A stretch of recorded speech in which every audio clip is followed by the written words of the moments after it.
Good evening, televiewers. You're welcome to Prime Hour on my Media Prime. This evening, we are going to be looking at Cameroon from the political perspective, asking the question whether it's time for the redefinition of Cameroon's political landscape through strategic positioning. Is it time to position ourselves, especially civil society activists as well as politicians, as to the future of this nation? And we also are going to be looking at what AfroBrains Cameroon is doing, transforming what we produce at a local level for consumption and also providing job opportunities, getting more Cameroonians to get interested in agriculture so that we can once again live better lives from the works of our hands, using the soil. We are discussing this with Apostle Ambe Valentine Ngwa. He is a permanent consultant in the house. Good evening, welcome. Good evening, Mr. Leo. Good evening, my co-panelists. Good evening, Africans. Good evening, Cameroonians and viewers of Prime Hour. It's another day again to discuss politics in our country. Stay glued to your screen as we bring you very vital informations. We also are waiting the arrival into our studios of Dr. Nick Ngwanyam. We hope he beats traffic to join us, but we are also in the company of Dr. Tata. He is the CEO of AfroBrains Cameroon. Good evening, welcome. Good evening, Leo. Good evening, my fellow viewers of Prime Hour. It's a pleasure. It's always an honor for me to be here, and it's also an honor for me to share opinion so that we can all build the better nation that we love. Okay. We are also expecting to get the arrival of other panelists as we announced on our Facebook page this evening, but I'll start with you, Apostle Ambe Valentine Ngwa. There are problems in the north of Cameroon, especially with the recent conflicts, but there is also Boko Haram in the southwest and northwest region. We are aware of what is happening, the Anglophone crisis, and a host of other problems in Cameroon. Is it time for Cameroonians to sit back, take stock, and have a rethink? Yes, Mr. Leo. You know, Cameroon, like often said, is a miniature of Africa. That is, in other words, a portion of Africa is positioned in Cameroon. East Africa is in Cameroon, North Africa is in Cameroon, South Africa is in Cameroon, West Africa is in Cameroon, Central Africa is in Cameroon. With this diversity coming from different cultural backgrounds, socio-political backgrounds, and differences in ideologies, it's obvious that people have conflicts in their mentality. There is a way the Northerners were groomed. There is the way Southwesterners were groomed. There is the way the Easterners were groomed. So with the coming together of these different backgrounds, there's always conflict. The truth is, the political landscape of Cameroon right now is very, very complicated because an era is about to go out of the scene. A new era is about to launch. And the people who are coming behind this era are people who are supposed to be very strategic to position themselves in such a way that they don't repeat the same mistakes where the former era of leaders made. It is true, no nation is fortunate to just suddenly grow. America has taken about 300 years to be where it is today.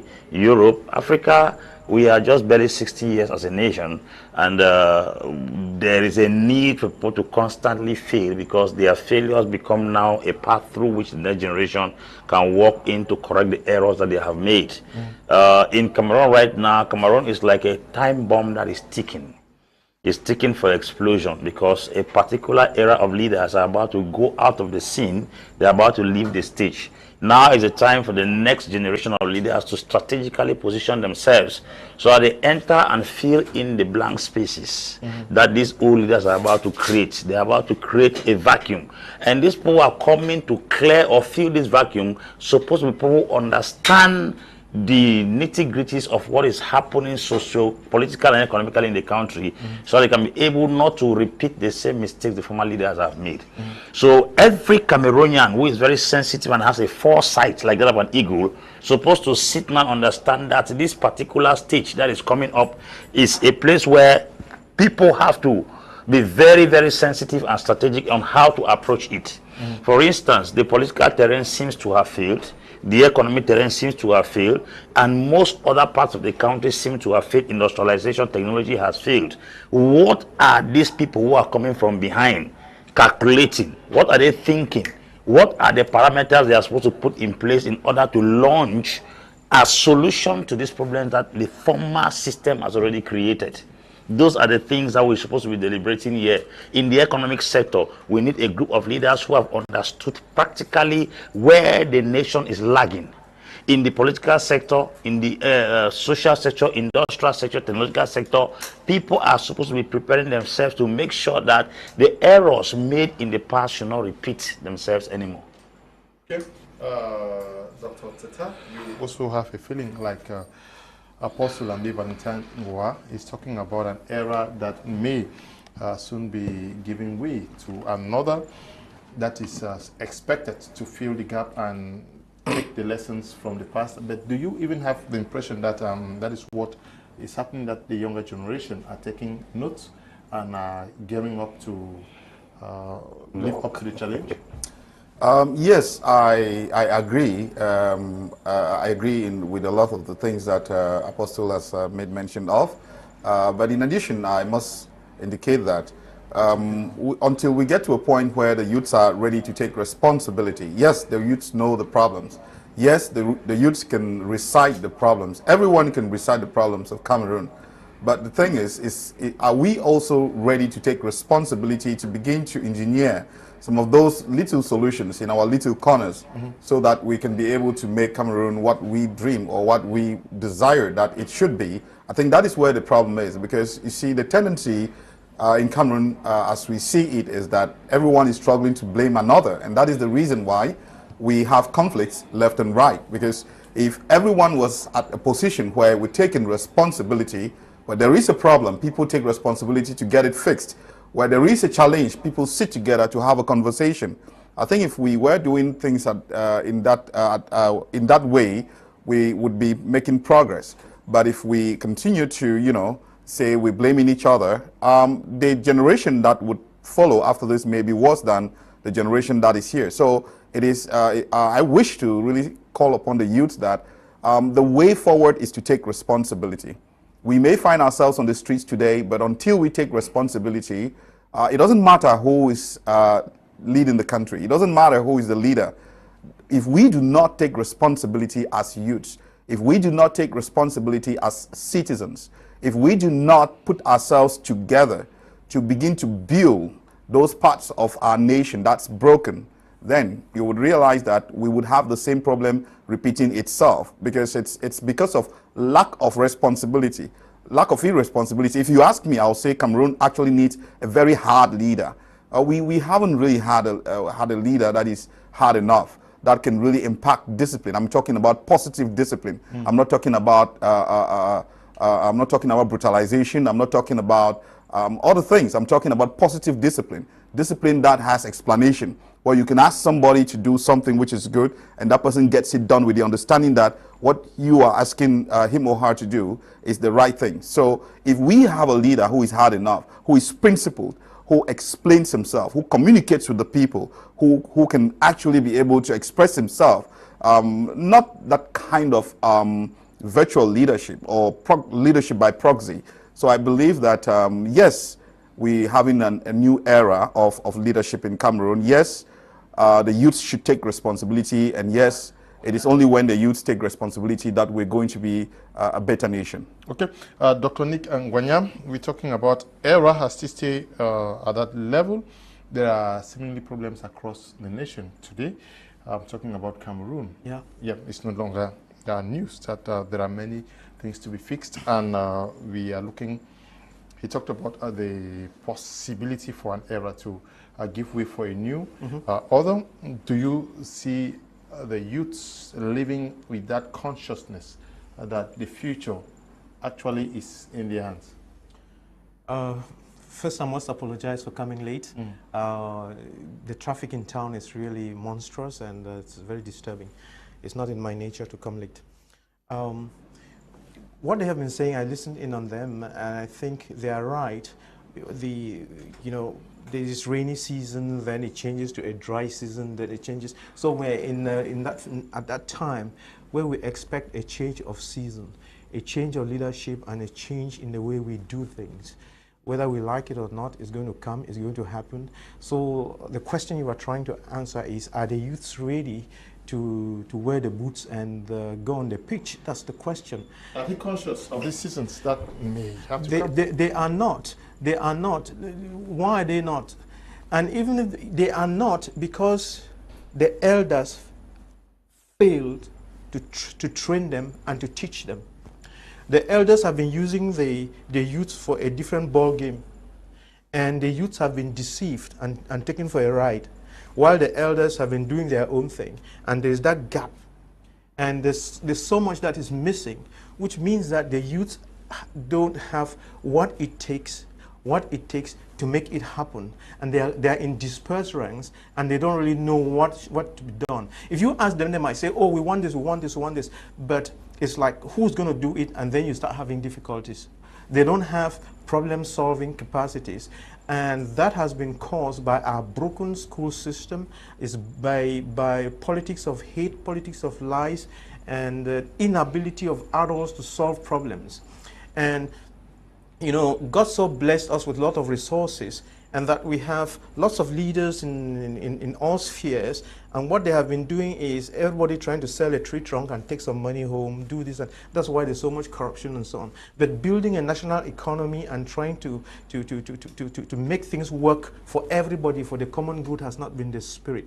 And if my Bible lessons are correct, when the children of Israel when they took over the Canaan, I think there was some mistake somewhere. If I'm wrong, correct me, apostles. I think Joshua and Aaron failed to teach the young generation of Israelites who were not born in Egypt, those ones that were born in the desert, who did not know about their history and their suffering in Egypt.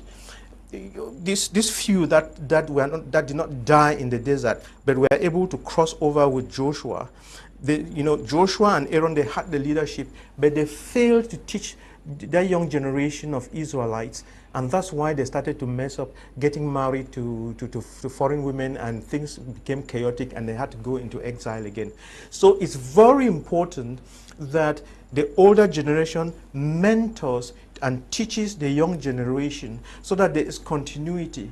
But what have we been teaching them? We've been teaching them the wrong things. We give them alcohol, we give them sex, we give them corruption, we give them I don't know what, but no concrete values, no values. I mean, we don't live by any values, so that today in schools you have children stabbing others with knives, quarreling with their teachers and stabbing them with knives, and we think that is a certificate that is important. It's just a paper. That's why we have sex for marks, corruption for marks, and all sorts of funny things. No sense of values and how we ought to grow. So there's a huge failure there, and we ought to correct it.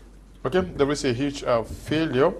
Apostle Ambe, Valentine, Ngwa, we're talking about the youth playing that conscious role of taking over the challenge of manning this nation and in other spheres. But it goes with politicking. Are the youths themselves interested in political issues? Because for you to become a mayor, to become an MP, a senator, a president of the republic, or whatever, it goes through a political party. I keep hearing people saying that Cameroonian youths are not interested in politics. I'm here to debunk that fact. Okay. There is a way a regime sets up a system. It creates fear. There is a fear for something and not being interested in something. Okay. If the youths in Africa or in Cameroon are not interested in politics, it's because of the fear of the political terrain and the landscape in Cameroon. It is because of the legacy left behind on people who attempted to enter into politics. Nobody will sit and watch somebody being killed, maimed, ostracized, or sometimes kicked out of their own nation because they dare address issues that concerns the state and will want to. The passion can be there, the desire could be there, the interest could be there, but the fear to go into action. Some of us who are even bold enough to come sit on air and talk, a bunch of youths who are so much interested in politics get back to us and saying that they keep telling us they will kill you, they will kill you, they will kill you. That atmosphere created by the government in question gives us the impression that we have passionate youths who want to delve into politics, but the terrain has been presented as a no-go area and a doom. It has been presented like a jungle where if you dare into, you will not come out. That phobia is in the atmosphere. So you can have people who have the passion for politics, young men who have the interest of politics, but the legacy left behind has given every young man goosebumps on the body to think that if you dare into this thing, it's a no-go area.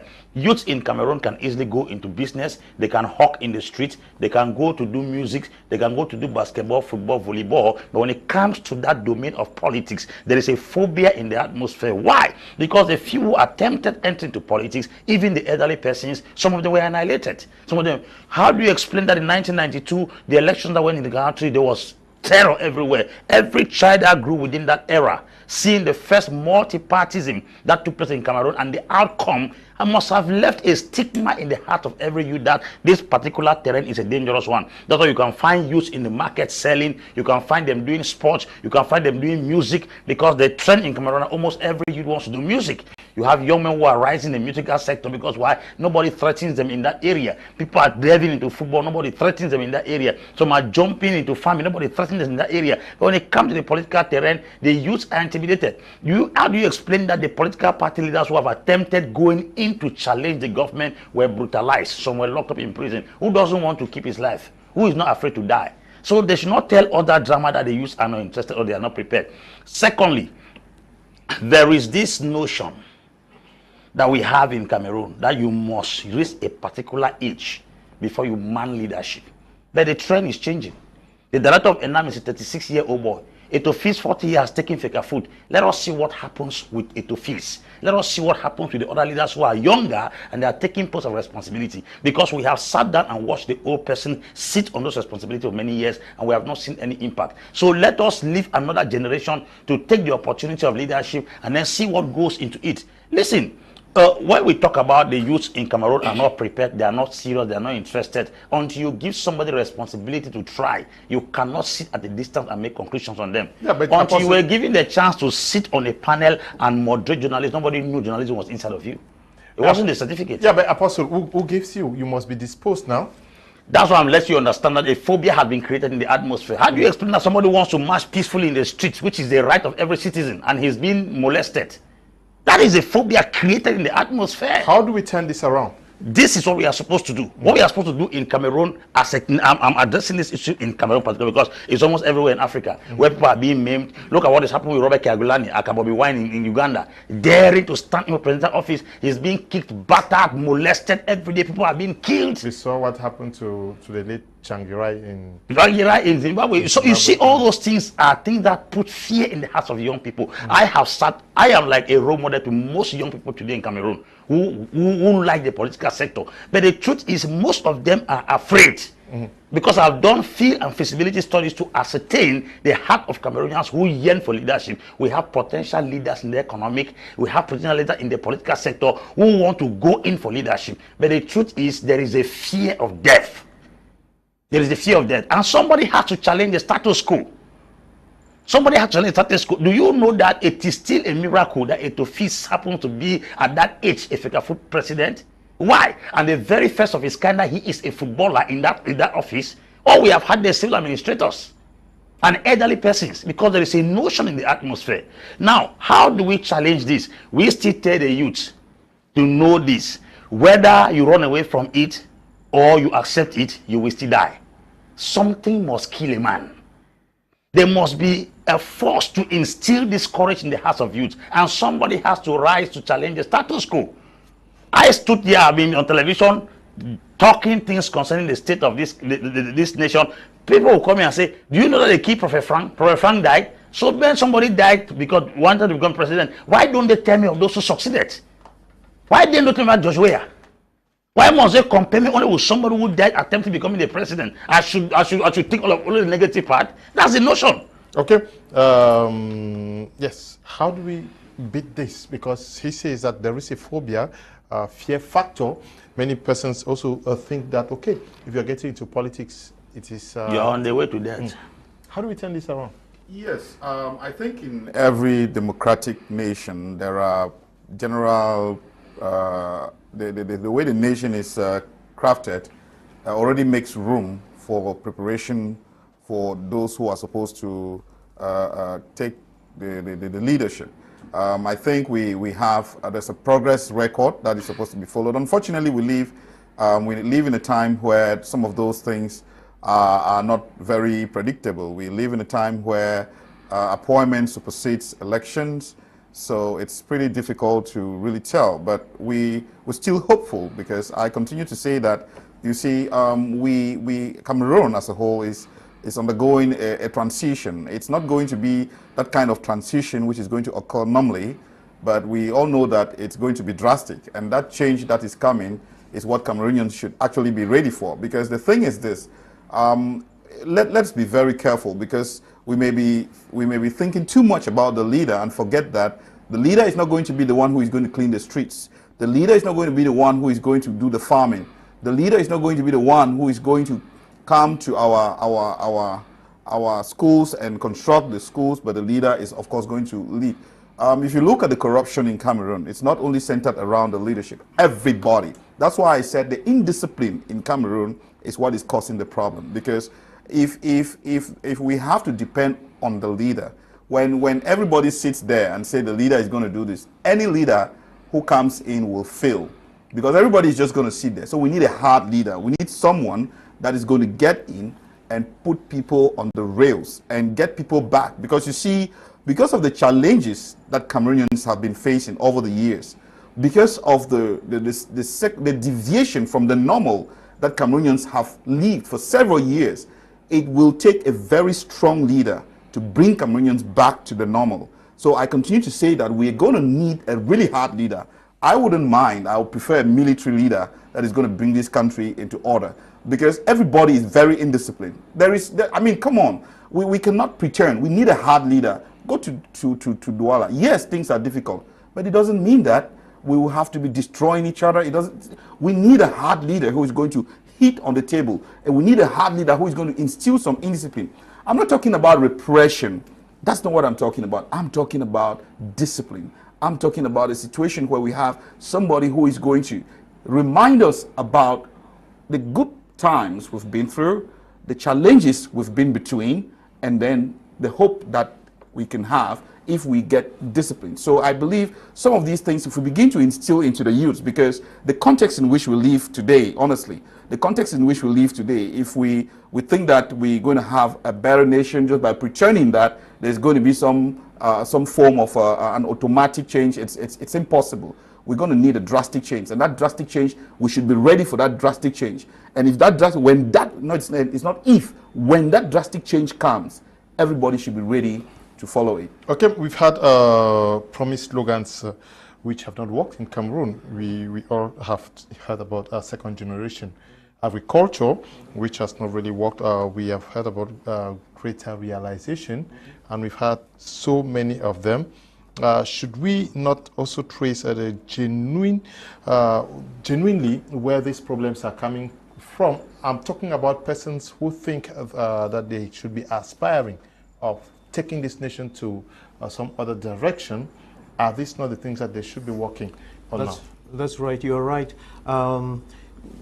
The next set of leaders that are coming, they should understand the problems of Cameroon on their fingertips so that they hit the road running. It's very, very important.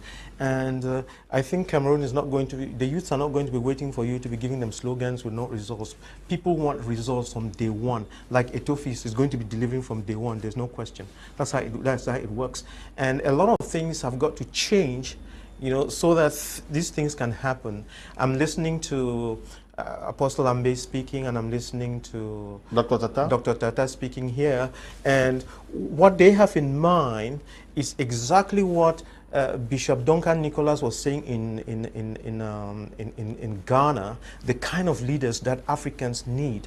You know, it would look like Africa is not ripe for democracy because democracy as a principle is great, but how do political parties prepare their leaders to be able to lead after they democratically win the elections? The people would win by the popular vote, but it's not because the people want that they have the capacity to lead. Those are two different things. You can win, you have the popular vote, you win, but you have no capacity to deliver.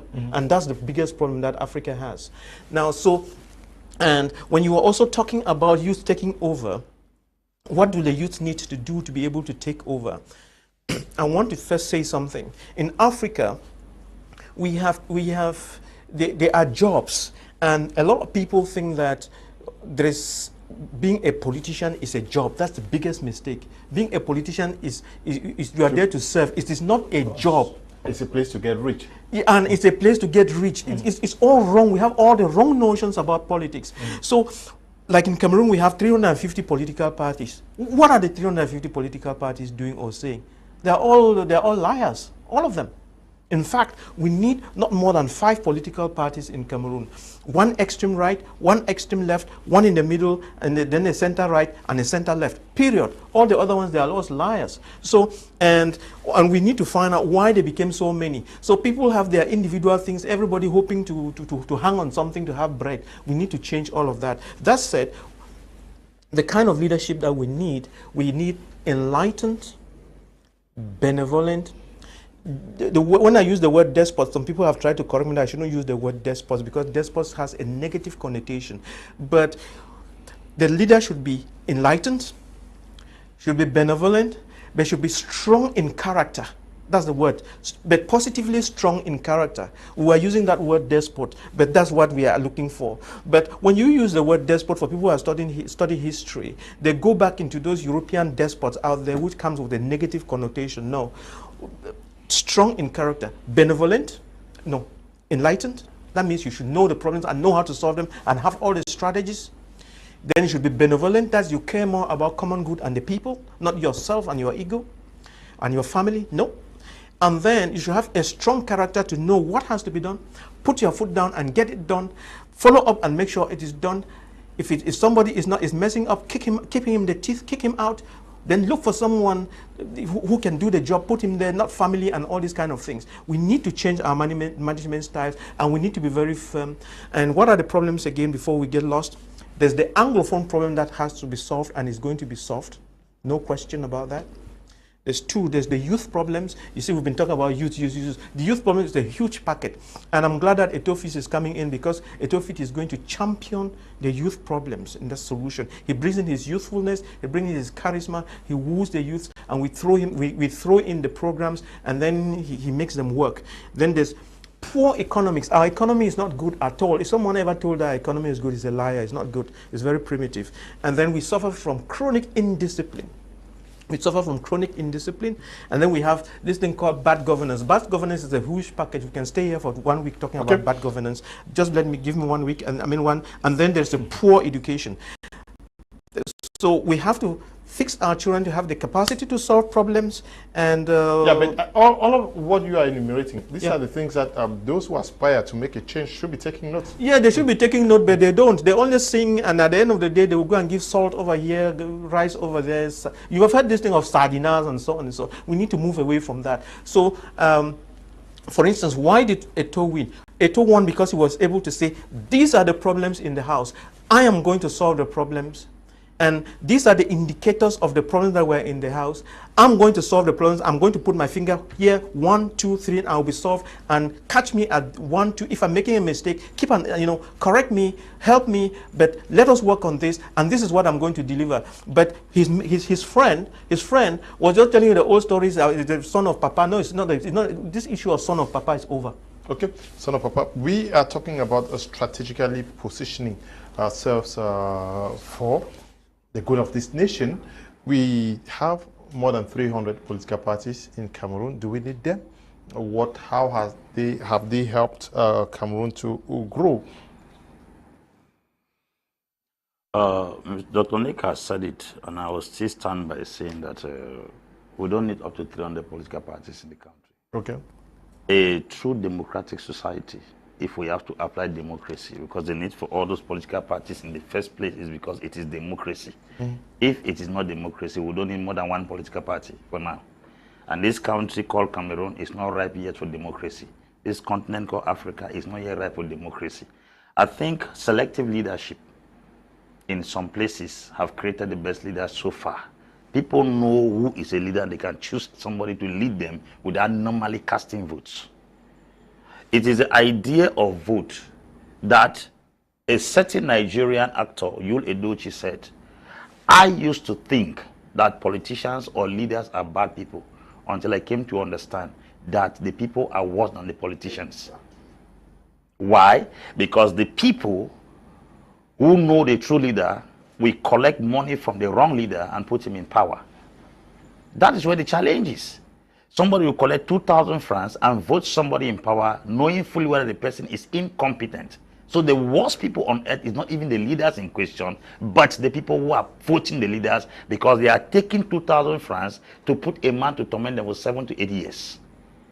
So if we want to go back to check about the electoral process in our country, we shouldn't hold the leaders who are voted, we should hold those who vote the leaders.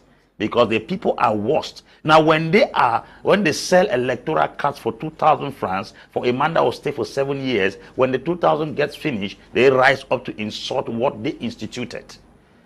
So it is not time for us to just go about blaming leaders. That's the reason why I look all this thing called vote and elections as 419. It's a European scheme sent to Africa to always put people they wish to stay in power. In our communities, in the villages, no votes were casted. People were looked upon as competent people qualified to man responsibility. Funds were arrested, and those funds were caught within the people. They have lived within the circle of the people. They know where water is fetched. They know what the disease in the society. They know what's the hunger in the society. They know what's education in the society. So when they come up from within the people, there's a possibility for them to solve the problems of the people. But this day we have leaders who do not even know the people, who don't know what the people are going through, and sometimes a leader will walk into the street and say, is that how my country is?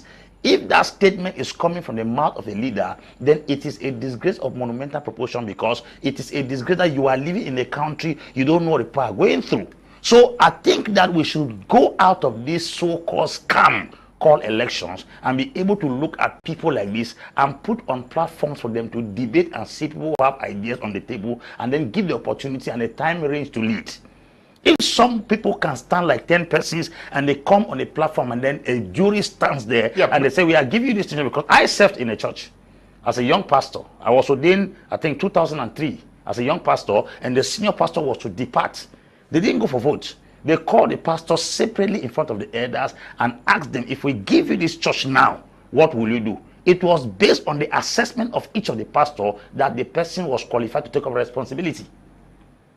All this idea of casting vote, people will buy votes who are not competent.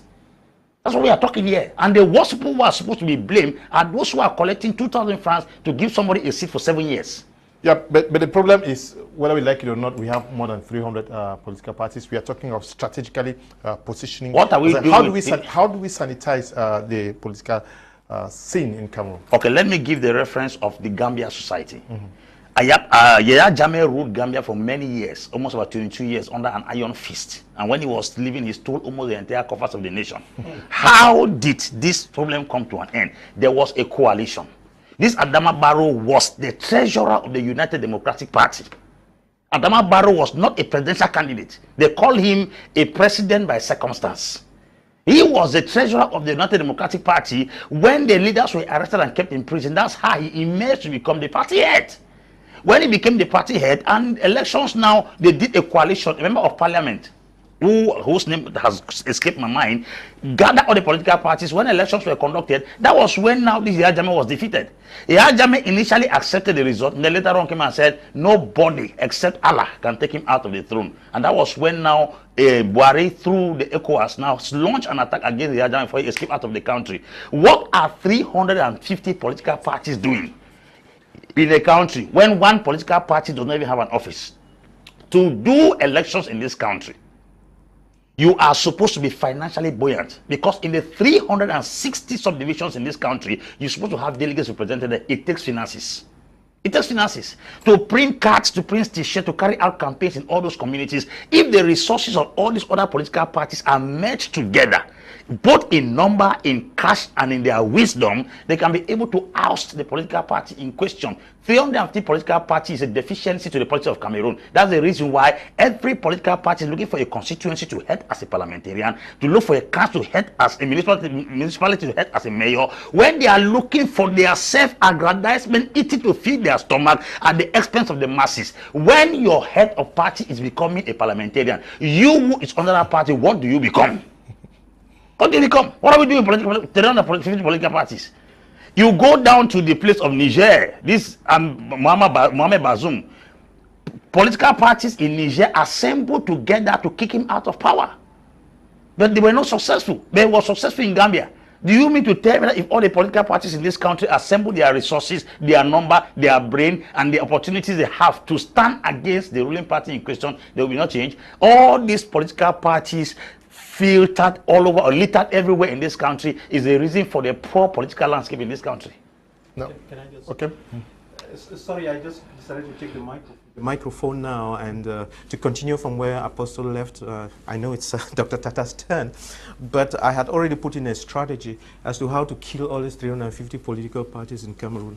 And you're watching me. 350, you will die whether you like it or not. Because, see, this is how it works.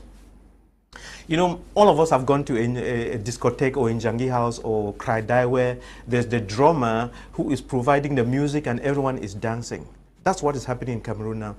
People, the CPDM as of now is providing the music and the 350 political parties are each dancing according to that music. So it is the responsibility of the CPDM that created the 350 political parties to change the music. When you change the music from slow to rock or to manglum, then people who had spent all 20, 25 years dancing manglum, when you change, they'll be out of step and they will die. What am I saying?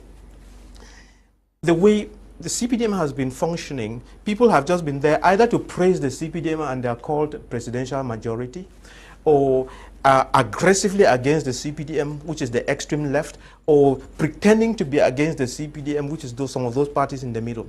So now when the CPDM comes out and wears a progressive cap, which they would do, and begins to think differently, all the other parties will be put in difficulty. And how are they going to do that? You see, just because the CPDM and the SDF are fighting doesn't mean that the SDF has bad ideas. It's not true. That the MRC has bad ideas is not true. So while the CPDM has the power, the CPDM should look into the manifesto or listen very keenly to what the SDF is saying. What are the problems that the SDF has on her fingertip? Which of them can I really take on without bruising myself? Then you do the same thing from the MRC, forget about the other ones. If you study this SDF and study the MRC, if you don't get what the people need, then something is wrong with you. Then take those beautiful things. Don't even ask them. Don't take permission from the CPDM. I mean, from the SDF. Don't take permission from the MRC. Just grab the points, change the language, put it in your CPDM manifesto. Then lecture the whole population on it. Teach the population about it, engage the population, and begin to work according to that program.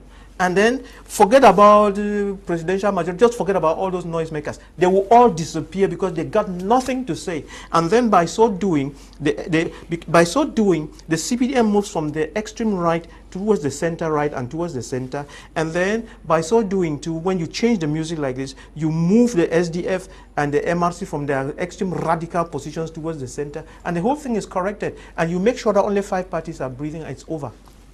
Okay, yes, but you are looking at it from the perspective of the CPDM trying to sanitize the system because they're the party in power. But let's also look at it from the perspective of opposition parties. Now, don't they also think that existing more than 300 has not paid off?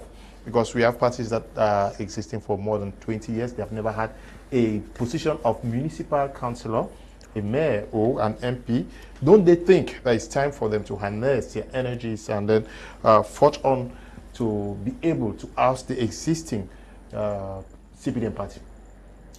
Yes, I think the answer is pretty obvious, because if they've been there for this long without results, it means that the reason we think they are there is not the reason they are there. So I think that is pretty obvious. So I believe very strongly that the solutions to most of the problems we experience is not going to come from politics. It's going to come from when Cameroonians become patriotic, when we begin to talk about the love of self and the love of nation.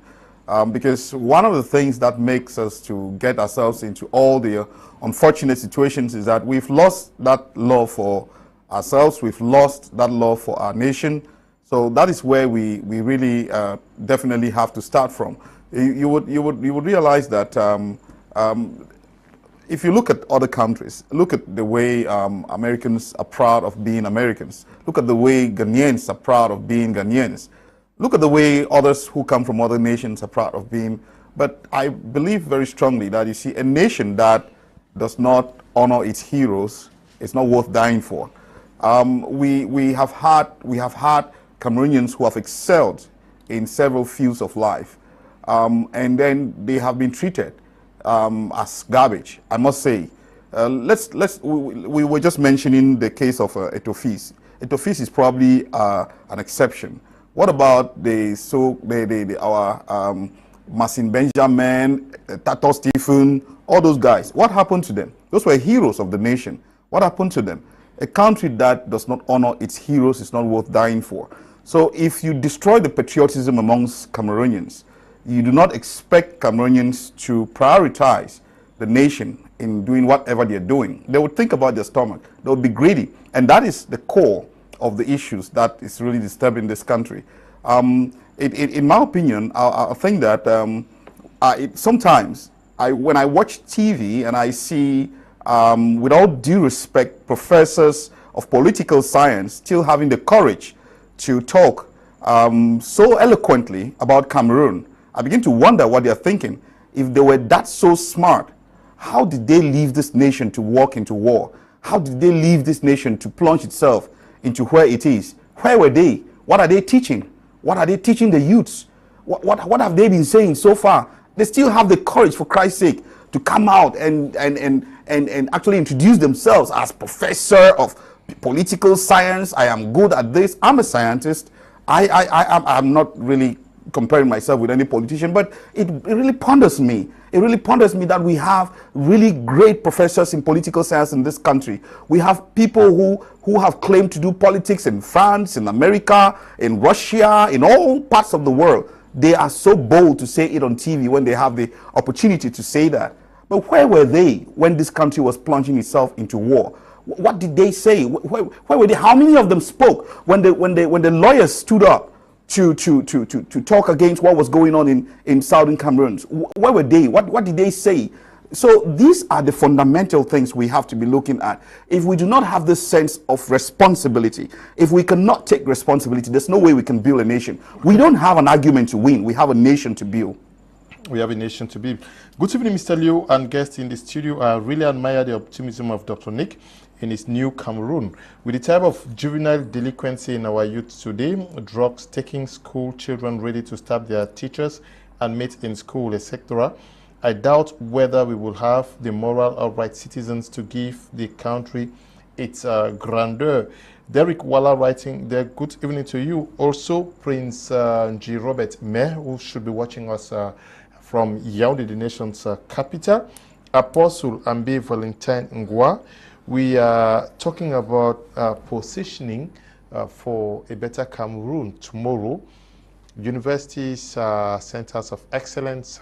We have seen our university lecturers, professors, and doctors actually play the role of persons who are able to guide the nation towards a better standing when things get rough. Is this also the time for our university lecturers, our university dons to be thinking about playing that key role, also positioning themselves and presenting themselves to our Cameroonian society as those breeding grounds where the best persons could be selected? I don't know whether Dr. Nick takes it first, since he's okay.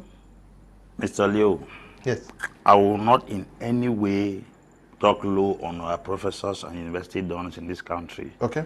But the truth is, sometimes we get very frustrated what is happening in our country because of the number of brains we have, the level of intelligence. If you travel out of the country, Cameroonians excel very well in universities abroad. And they come back here as lecturers, they come back here as professors, they come back here as doctors. The challenge is that the knowledge they have in them is not applicable. Not applicable, why? For two reasons. When politics overrides intelligence, even genius become dunces. Okay. I repeat, when politics overrides education, even genius become dunces. We have powerful professors in this country who found their way into where they are right now by reason of politics. The intelligence they brought was not even a parameter for their appointment, for their new jobs. If you don't get a job by merit, you got it through godfatherhood or politics. It makes you a permanent servant forever. That is the reason why sometimes you sit and listen to our university dons who are very intelligent people, supposedly, but because they have been bought over and their minds have been corrupted, even the knowledge in them finds it difficult to be expressed. I say this on television because I have seen and heard powerful, intelligent professors who are celebrated worldwide in different universities in this country. When given the opportunity to rationally address issues that concern this country, they speak with water in their mouth. The million-man question I ask is that, how will you burn the midnight oil? How could you go through the thick and thin of studies? How could you spend money, write theses, write articles, become a professor? Tomorrow, for your mind to be bought over with a salary of 700,000 francs. How could you have studied abroad with knowledge to come back and better your nation? You step into politics, and politics swallow years of mass knowledge accumulated because you are threatened and afraid not to lose the position and the salary given to you. Even the knowledge you have gathered for years, you have refused to dispense it for the betterment of your country. How could you have possibly spent millions of dollars in different countries in the world, come back to your country when people were looking up to you as a pathfinder and a role model, looking up to you like somebody that will come and bring fresh information? That knowledge is buried inside of you, but politics has not given you the opportunity to express that knowledge. Must you be in a political party to be a university done in this country? Must you be in support of the government in question to be a university done in this country? Lastly, our university professors and doctors have gone out, study, come back to this country. What we need more from them is practicals, it's not stories telling. You don't tell me that you go to the university, study medicine and come back to lecture. You don't tell me you go to university, study agriculture to come back and lecture. You don't tell me you go to university, study marketing and management to come back and lecture. Why don't you get a PhD and set up our own Mahima? Why don't you get a PhD in marketing and set up our own Mahima? Why don't you get a PhD in agriculture and set up our own Iraq, a research center? Why don't you get a PhD in chemistry and create our own bombs? Why don't you get a PhD in a professorship in medicine and then form your own pharmacy to create your own drugs? Why is it that we only come back to this country to remain as lecturers? That is the million-man question we have in this country. I challenge all agronomists who are professors, go and open us 17,000 hectares of plantation, of tomatoes. Don't leave Dangote, who did not do agriculture, open hectares of plantation. Go and take your PhD in agriculture and open hectares of pawpaw, hectares of pineapple. Get out of that classroom, that Amphi 750, where you are teaching agriculture. Go down to Mbamayo and open a farm that can be able to cultivate banana. Do not allow whites to come from abroad with first degree and open banana in Jombe plantation. Where you have a PhD in agriculture, you are telling us the stories of agriculture. You are telling us about pampas of Argentina. Create pampas in Moyoka, create pampas in Yoke, create pampas in Bonamusadi. Get that PhD in that marketing you came from the London School of Business and open our own Mahima here. Open our own supermarkets here that we can be able to sit here and boast to create for jobs. Don't allow whites to come and open Carrefour Marché in Cameroon where you have a PhD in marketing. Is it a curse, I repeat, that our own PhD, who are doctors and professors in chemistry, cannot make even AID explosives? All they teach in classroom is bronomos, mixtures, and notes. When we end up, the country is stagnated. What are we doing with professors in Cameroon? I don't mean to challenge your office, SARS. I respect you, but with due respect, let us go to the field. Yeah, we are talking about strategically positioning ourselves for the emerging Cameroon, because Cameroon plans to emerge by 2035. Yes. Can we, the young people, we are talking about an era that may be giving way to another era. Can Cameroonians actually see our university centers in Cameroon as those breeding grounds where we can get the best solution providers? No. Our university, like I said, our education in Cameroon has failed. Look at me properly, it's failed.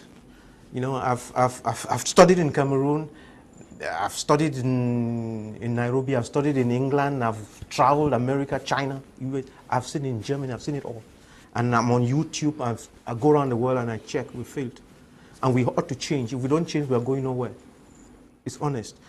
And like Professor, Apostle Ambe was saying, these professors only telling long stories. Nobody's interested in those your stories any longer. And it's very sickening sometimes when you hear them sitting on TV stations, you know, professor in physiology, in sociology, in philosophy, only arguing and, oh, poor Bia went up, poor Bia went down, poor Bia is short, poor Bia is tall, Maurice Kamto is tall, is green, is yellow. That is not it. That's not it. It's besides the point. All these sterile arguments and sterile talk is no use. Is no use. Now, His Eminent Christian Cardinal to me over 10 years ago, he taught me and some of our students some great principles to live by. He defined to us what a human being needs to succeed. And these are 6 things that he gave us. He said, a man, if you want to succeed, you must like work. Number 2, you must like work that is well done. Number 3, you must have intellectual honesty. How many of us are honest? We are saying that our professors are very dishonest. Number 4, you must have self-discipline. Self-discipline. Not that you have money for COVID, you steal all of it. Self-discipline. You would need discipline. If there's no discipline, you're going nowhere. And then you must pray. Prayer means be in the presence of God. You know, you must know who God is. If you don't know God, you are no use. Number 6, you must respect the environment. And a moment ago, we were talking about certificates and whatever. Let's reframe what success is. You know, you could study, be a professor, have 3 PhDs, 5 masters, or whatever. All those certificates bunched together are responsible only for 25% of your success. Your true success is your character. And if you have your character that is wishy-washy, that is, you cannot be trusted, you're very dishonest, someone cannot keep something with you and come back for it, you're always telling lies, always nailing other people just so that you get out of hot water, not being able to take responsibility, this is what kills people. Not being able to say thank you, not being able to say I'm sorry. If you don't have those, if you don't have a good character, it doesn't matter who is your father, it doesn't matter what certificates you have, you're going nowhere, and that is the problem with Cameroon. That is the problem with Cameroon. You guys are talking more from the academic perspective, but I wanted us to see whether we could get good leaders from these centers of excellence. I'm talking about our university centers. If I just chip in. Let me add. Okay. I think leadership starts from a micro level. Okay. Then it manifests at the macro level. What you have not done in a community, you cannot do in a nation. Okay. That's the reason why before we appoint people into place of responsibility, they should have a legacy somewhere. A man that has not been able to head a family, head the unit, which is the smallest unit, a family cannot head a nation. A man that is not able to head a community, a man who failed as a mayor should not be given a division. That's the truth. Now, if at all our professors who have learned and come back in different fields of life, they don't have any visible thing they have brought in existence, because education is the Greek word edukos, that brings out what is inside you, not to explain. A wise man is not known by his words, he's known by his deeds. Knowledge is acquisition of information. Understanding is interpreting information. Wisdom is rightful application of information. All our professors have amassed information. They are not applying. Let them create out of what they have studied. They should not tell us what they have studied. That's what we are talking here. So we are talking not like we are trying to abuse the professorship or the doctoral office. No, we are trying to give them an impression that any field of studies you ended up with in school, come back home with a visible plan on ground that we can be able to look at what you have done at that micro level, that we can entrust upon your shoulders what you can do at the macro level.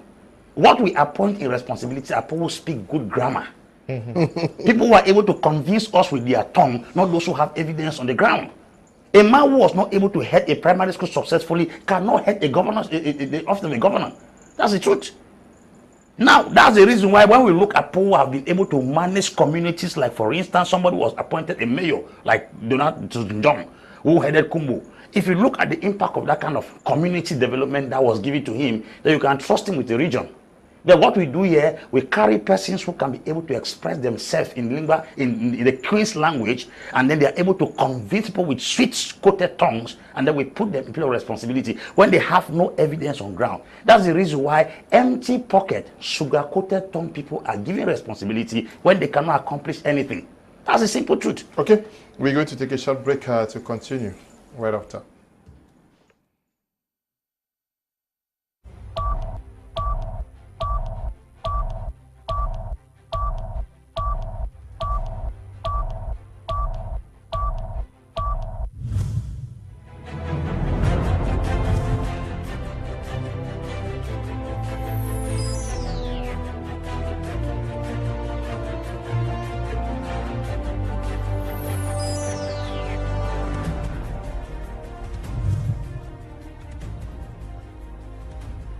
Want to be the king of the festive season? With Orange, you can. Win 500 smart TVs at #111*1# or via my Orange app.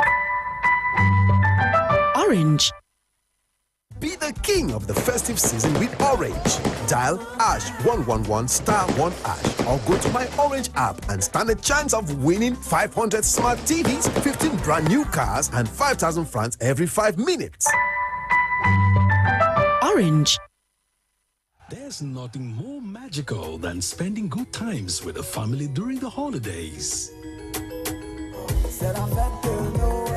So, join Canal Plus and let's spend the holidays together. To welcome you, the decoder is 5,000 francs and installation offered with many channels. Ça sera la musique ou rien. C'est tout. What to love? Nous avons un duel Afrique de l'Ouest, Afrique centrale. Dance and ignite your evenings. Share strong moments full of twists and turns.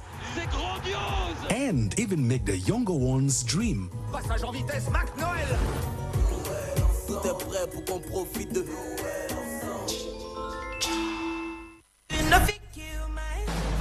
I see you watching my stories. I see you getting my lifestyle. I see you watching my movements. This bad bitch bad every day. I know they look at your face. Bad man bad every day. Get on your knees and pray. Do you regain your faith?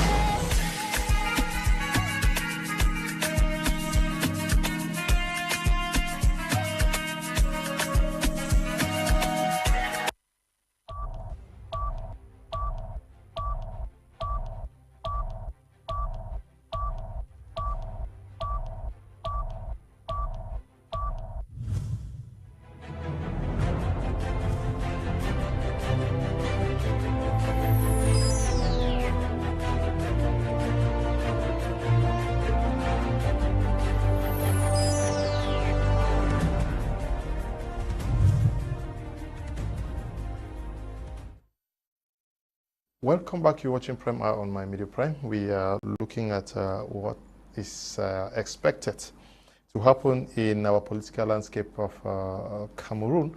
We want all of us to watch this video of the arrival, maiden visit of the newly elected president of Feka, Samuel Eto'o.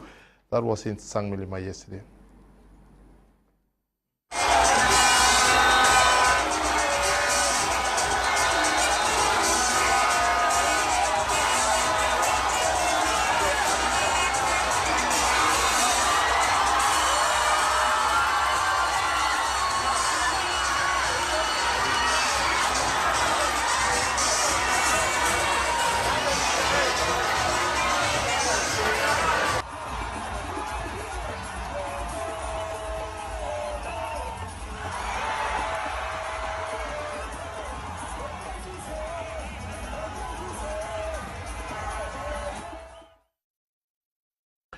Dr. Tata, when you see what happened in Sangilima yesterday, is this telling that the people are actually thirsty for new leadership and that we may be in for surprises in the years to come?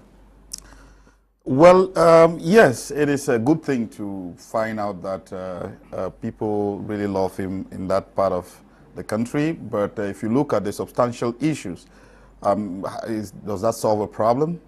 Has he ever made a statement that gives you hope that there will be some solutions? Well, we are yet to.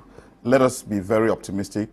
He's played football, but no, my focus is not Eto'o's. I'm talking about somebody who is able to pull that crowd spontaneously. Is this telling that we could have similar persons, not necessarily someone, yes, in politics? Yeah, of course. People have pulled crowds before and we haven't seen results. As a matter of fact, we want people who will take actions that will bring results, because if it was a matter of fame, he already has the fame. We already know Eto'o who he is. We already know that Eto'o has tons and tons of followers and lovers across not just Cameroon but across the world. So if Eto'o goes somewhere and people turn out, it shouldn't make news. It should only make news when Eto'o comes out to say that, okay, we should start probably giving some respect to ex-players of the national team. We should take care of them. We should give them some decent treatment. We should keep our words and all those things. Those are things that will bring some sanity into the system. We should, and all those things. You see, one of the things that we continue to do, as Albert Einstein says, insanity, is that we continue to make the same mistakes and then we expect different results. We should get ourselves out of this notion of fame. And that is what the world is deceiving our young children with. To be famous does not necessarily mean you are relevant. To be famous does not necessarily mean you are the solution to the problems of that nation.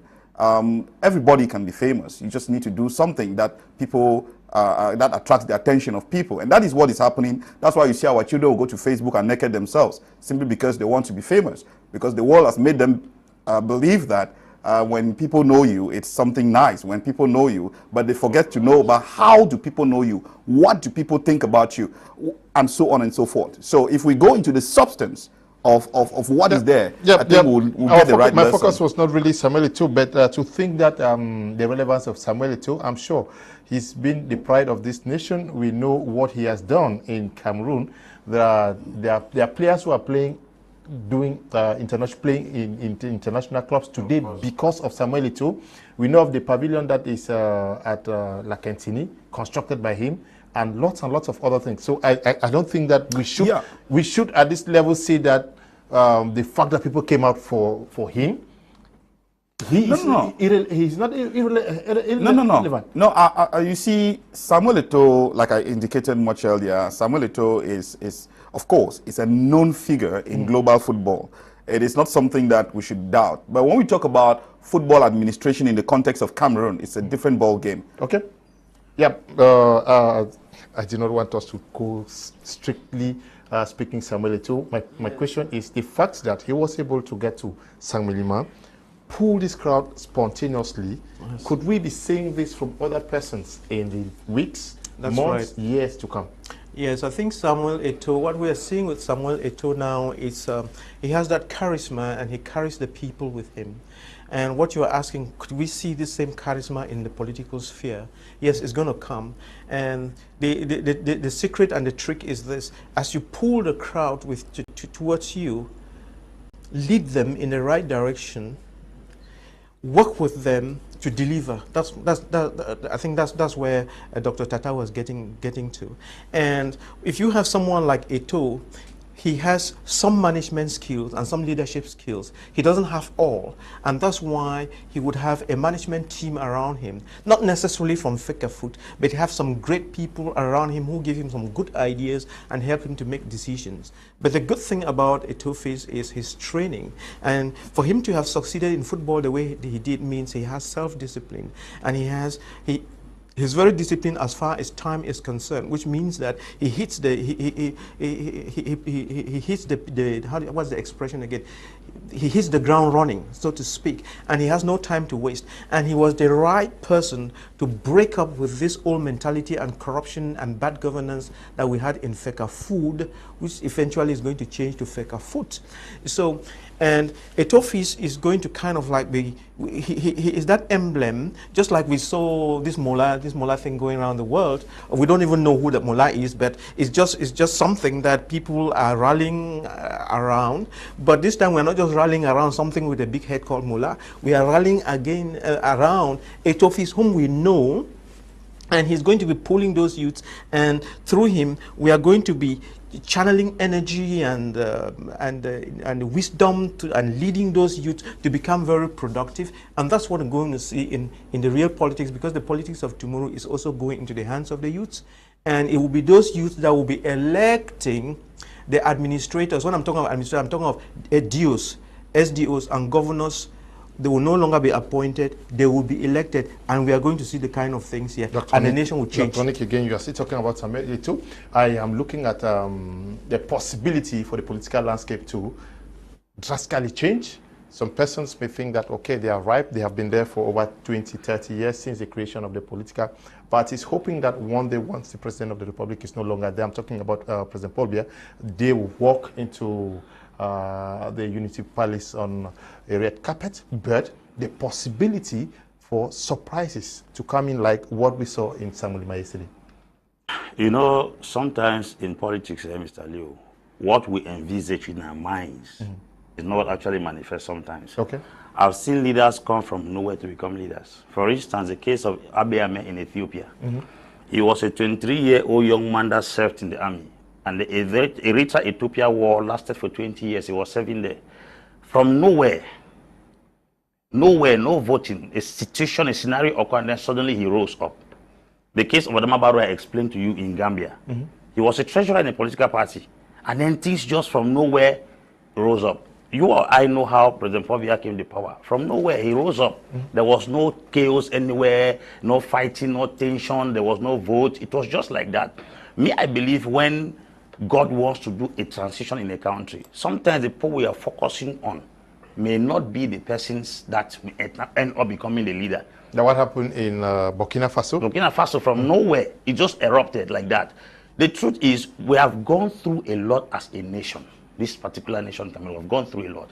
And the truth is, the mistakes that have been done in almost every area will be as a lesson to the next generation who are coming, that he should not repeat the same mistake again.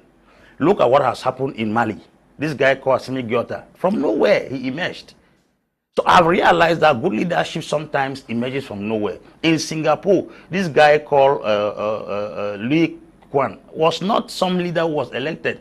He came from nowhere, but he took the nation to another dimension and gave the nation the image it has today. The challenge we have is that we have a particular kind of mentality that this person is a person that's supposed to take next. This is not a kingdom. This is a democratic society, and anybody can emerge at any time. We shouldn't put as if after this man, it must be this man. After this man, it must be this man. What if that is not God's choice? That's the simple truth. Yes. So somebody can come from nowhere. There are leaders who call them situational leaders. A circumstance can occur and then somebody just emerges from nowhere. Maybe the person we are even envisioning to become president in this country, nobody knows him. Nobody knows him. Because I know God select leaders. God can pick somebody from an angle we least expect and then suddenly just raise him from nowhere. Because why? When God looks at a people, he sends somebody. Leaders, to me, they are sent to come and salvage the cries of a people. And somewhere it might not be those our people are put in our mind. No, if it is not this man, it must be this man. It is, I have studied African politics and I've seen people from nowhere came from. And then to add to what I was explaining to concerning responsibility, John Magufuli was a minister of labor. They called him the bulldozer. The impact he left at that micro level as the minister of labor was what pushed the Tanzanians to entrust the highest office in the nation upon his shoulders. This case, the case of Kagame proved his leadership when the leader of the rebel gang that joined Museveni to fight against meeting Apollo Obote lived in Uganda for many years. The leader that it was Kagame that took over, and then I launched an attack now and fought in Kigali until there was now the Arusha Accord, where they signed for peace. He proved the leadership by taking a gang where the leader had died and then took them right to that level. I'm talking about people who have been able to manage leadership at very minor circumstances when given, because the principle of leadership are applicable in all spheres. If I give you, Mr. Leo, this BT media to control, you apply strict leadership there. You take those same keys and apply it as a nation, it will work. There are models of leadership, you fit them, they work anywhere. So what I'm talking is, if there is somebody who has taken a business from $100 to $1 million, that's somebody that can take a nation from nothing to something. It must not be a politician. It can be a scientist. It can be a businessman. Maybe the person is in the economic sector. Must the person be from the parliament or the senate? That's what we are talking about here. So let us not have a group of idols who are put in our mind, of which those persons are not even competent. The Bible says when Samuel went to anoint a king in the house of Jesse, his healthy sons, huge boys, came out. When they looked at him, he said, these are not the people. The person who was even qualified was a person who was in the place of duty. David. His father had given him sheep to cater for. The lion came and he fought against them. A man that could fight for sheep, could fight for people. You don't take people because they are physically built or academically sound, they speak grammar and put them in leadership. There are some people hiding somewhere in this country who are doing what that when God looks at their heart, he says, if this man can be caring for these innocent things, then we can give him the responsibility to head the nation. So let us remove all these our idols in our mind. The leader can be among us here. Do we see the emergence of new political drivers in Cameroon? Yes, there is a need for that, even if they haven't emerged yet, but time, of course, is going to prove itself. There is a generation of Cameroonians, a lot of them in the diaspora, because of the context of Cameroon that we have today. Of course, there are lots of things that Cameroonians around the world would wish that should happen in Cameroon for them to come and actually take part in governance. Remember that we have a nation that is having multiple crises, economic crisis, we have lack of peace and lack of national cohesion, unity, and all that. So we're suffering through all these crises. We have lots and lots of our brothers and sisters who are across the borders who would have wished to be back home. So all these persons would have a lot to play in the life of this country. You realize that over and over, the Cameroonian diaspora have been pleading and begging for the state of Cameroon to open its arms and receive those who, for circumstances, most probably economic reasons, have accepted other nationalities, to allow them to come and contribute into nation building. But for reasons beyond our understanding, the nation has not responded to that. We are glad that Etofi's case probably would serve as a precedent, because we all have heard and watched videos where he's declared himself as being a citizen of another nation. So probably if the state has finally accepted him as a citizen of this country, we are assuming that probably we are walking towards a better future. So yes, younger Cameroonians or other young Cameroonians are also dreaming from the precedents that has been set by the case of Etofi's. We're hoping that in the future to come, Cameroon will also be accepting all its children from the diaspora so that they can come and contribute to nation building. I'm a typical example. I had been in the diaspora for quite some time, and I decided to come back home and do the little I can do. I want to believe that if 1,000 of me can come back from the diaspora and do the little that we can do, I believe that Cameroon is going to be a better place. Okay.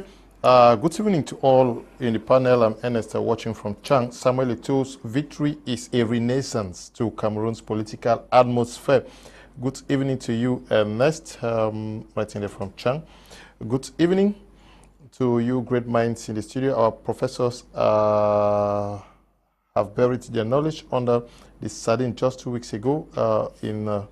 More than 300 students were discovered to have bought marks to graduate who were never serious in school. The million-man question is that who facilitated this evil in the university? A professor must be behind it before it can succeed. Okay. Good evening to you. Good evening to you, Mr. Liu, and a special greetings to Apostle Ambe. I am so impressed with the idea of Apostle Ambe so much that I can't even express it out. His ideas are that of a born leader with no doubt. This is just to confirm that all our so-called professors, PhD holders, etc. in Cameroon end up in a classroom as lecturers or politicians only to promote our young youths on the same circle. Sebastian Tanto watching from Yaoundé. Good evening to you all in the studio, especially to Apostle Ambe and Dr. Nick. I thank Apostle Ambe for challenging those professors who are corrupt into politics. Dr. Nick is a practical example of those politicians who study and fails to put out the knowledge into practice. I think he is one of the few surgeons in Cameroon, but he fails to transfer the knowledge to the young doctors. So many doctors counted on him, but I don't think there is any doctor that can boast that doctor taught him on how to go about any surgical procedure. Okay, this is Festus writing from Yaoundé, but I'm sure Dr. Nick is doing so well in his field, training medical personnel. Thousands of them in Cameroon so far. I think this gentleman has got a point, and probably he ought to know what track I followed and why I'm doing the things I'm doing today. Okay. I mean, just to take a few minutes to say that he wants you to do exactly what Apostle Ambe. That's right. He's right. He's right. He's right, and I think he deserves an answer. When I'm not boasting, but if you ask my classmates, when I left CPC Bali, I was one of the best, and I went to SKUS and I was one of the best. And I had a WHS scholarship to study in Nairobi and study in England. And when I was coming back as a surgeon and a urologist, I wanted to teach in QS. And I stayed in the house for 7 months, paid, but they would not recruit me. And there was this Hôpital General that was new at the time. There was a post for a urologist. They wouldn't send me there. And just because I had the wrong blood, okay, after some time they sent me to the East region. And while working as a surgeon in the East region, you know my story in the East region with Abondo Langwe, who was killed by gendarmes. And that's how I left the public service. And I couldn't even feed my family. It's my sister-in-law who was making gari and okra and feeding my family. And thereafter, with the help of Professor Nomangu and so on, I had the authorization to open the clinic and eventually the St. Louis. So when you're saying things about people, you need to know where they're coming from and their story, otherwise you get it all wrong. It was my desire to actually teach in QS. Why? Because when I was studying in QS, I was one of the best. I mean, as Professor Leke is still around, Professor Fomolu is around, Professor Nsah is still around, I was one of the best. And, you know, I really wanted to come and teach because I noticed something. There's a lot of cram work and just recitation and so on. While the Francophone teachers were teaching our children to recite, these other ones that are of Anglo-Saxon culture were teaching you to understand. And I went for the understanding and I was good. There was no question. And when I went to study surgery in Nairobi, I will tell you something. For our 6 years in QS, we never dissected a corpse. We never. Just drawings and so on. When I went to Nairobi, I was embarrassed. And in Nairobi, they don't have concours. They don't have concours to take people into medical school or to whatever school. When they write their GCE there, any secretary, they take a red pen and so on. The first 30, you go to the school of pharmacy. The next 150, medicine and so on, and you go to those schools. There's nothing like parapluie et godas. No, not that kind of corruption. Yeah, but so I want to let me just explain something. We have 20 minutes. We have 20 minutes to discuss this. We have to discuss something else. But it's very important that we know that there's a lot of corruption in our nation and so on. And people, Doctor, please. The persons who have written, let me read some. It's important. Okay, it's very important that the things I'm doing now, people think I'm doing politics for the sake of politics. It's such that I can correct things. Okay. Let me just end it there. Okay, Doctor. Right, thank you. Dr. Tata? Of course. Yeah. Yeah, thank you, Doctor. Mr. Leo, good evening and greetings to all the panelists in the studio. whether Cameroon has 2 or 3 political parties, as long as there is no independent electoral commission, there will never be a change in Cameroon except through a coup d'etat. We will talk today till tomorrow. Change is not coming to Cameroon anytime soon. Soni Babo, writing from Germany. Good evening, Mr. Liu and guests in the studio. Ambe, God love watching from the United Arab Emirates. How I wish Apostle Ambe was the president of Cameroon and Dr. Nick Ngwanyam the prime minister. We would have had a better Cameroon. Yeah. Hello to you, noblemen in the studio. How I wish all the lovable ideas of yours can be implemented in this country. Then Cameroon will be the real African in miniature in words and actions. Thank you, Mr. Liu, for this wonderful program. Neat Cosmetics, writing from Bamenda. Good evening, Mr. Liu. I admire your program today. I'm following live from Sweden. Also, I want to remind you to give Dr. Nick my number so I can be added to the agricultural group. Thank you. Okay. I'm sure the program of last week. Good evening, Mr. Liu. I like your program. Our knowledge is useless because the government is okay. I will not allow you to do what you've studied. Victor is writing from Mundemba. Mr. Liu, I love you all in the panel. Good evening. I really pray God should increase your vision for this beloved country, but I want to let you know our country has no problem of because degree holders, as Apostle Ambe is saying, the little you need to know. God's hands is off from this nation. This nation is ruled. Okay? Yeah. You should write civil messages. If your message is not civil, I won't read it. Good evening, Mr. Liu. I'm Mr. Tega, a fervent fan of my Media Prime. I'm following up tonight's program. I wish that knowledgeable panelists whose names just escaped my memory take over the 10 principles of life taught by Lordship Cardinal Tumi. May so rest in peace. Mr. Liu, I was actually looking for Dr. Nick's name. It's my favorite. Okay, you have his name now. Dr. Nick is training molding minds in universities. There is one in Bamenda, there's one in Douala and Yaoundé. Cameroon is like a plane that is having more payload than it can carry, taxing the runway. It cannot take off. Okay. Gaston Diang writing there. Dr. Nick, do you think that we need new political drivers in Cameroon? How do we get them? Yes, there's going to be, it's going to come because there's a time for everything and we cannot continue like this. And the time, and it's coming, a grand galop, as you would say. 2022 is the year of favor, and Cameroon is going to flip around. And if things happen the way they are supposed to, Cameroon, give it a few years, with, you know, Dr. Tata here was saying something, and Professor Apostle Ambe, that thing, yes, that double nationality, what is it called again? Dual nationality. All the Cameroonians are brought. You will get a residence card, so that you can come in and out and invest while waiting to sort out things.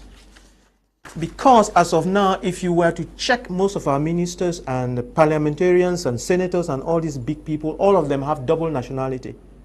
Yeah. So, but it's general to say all of them now.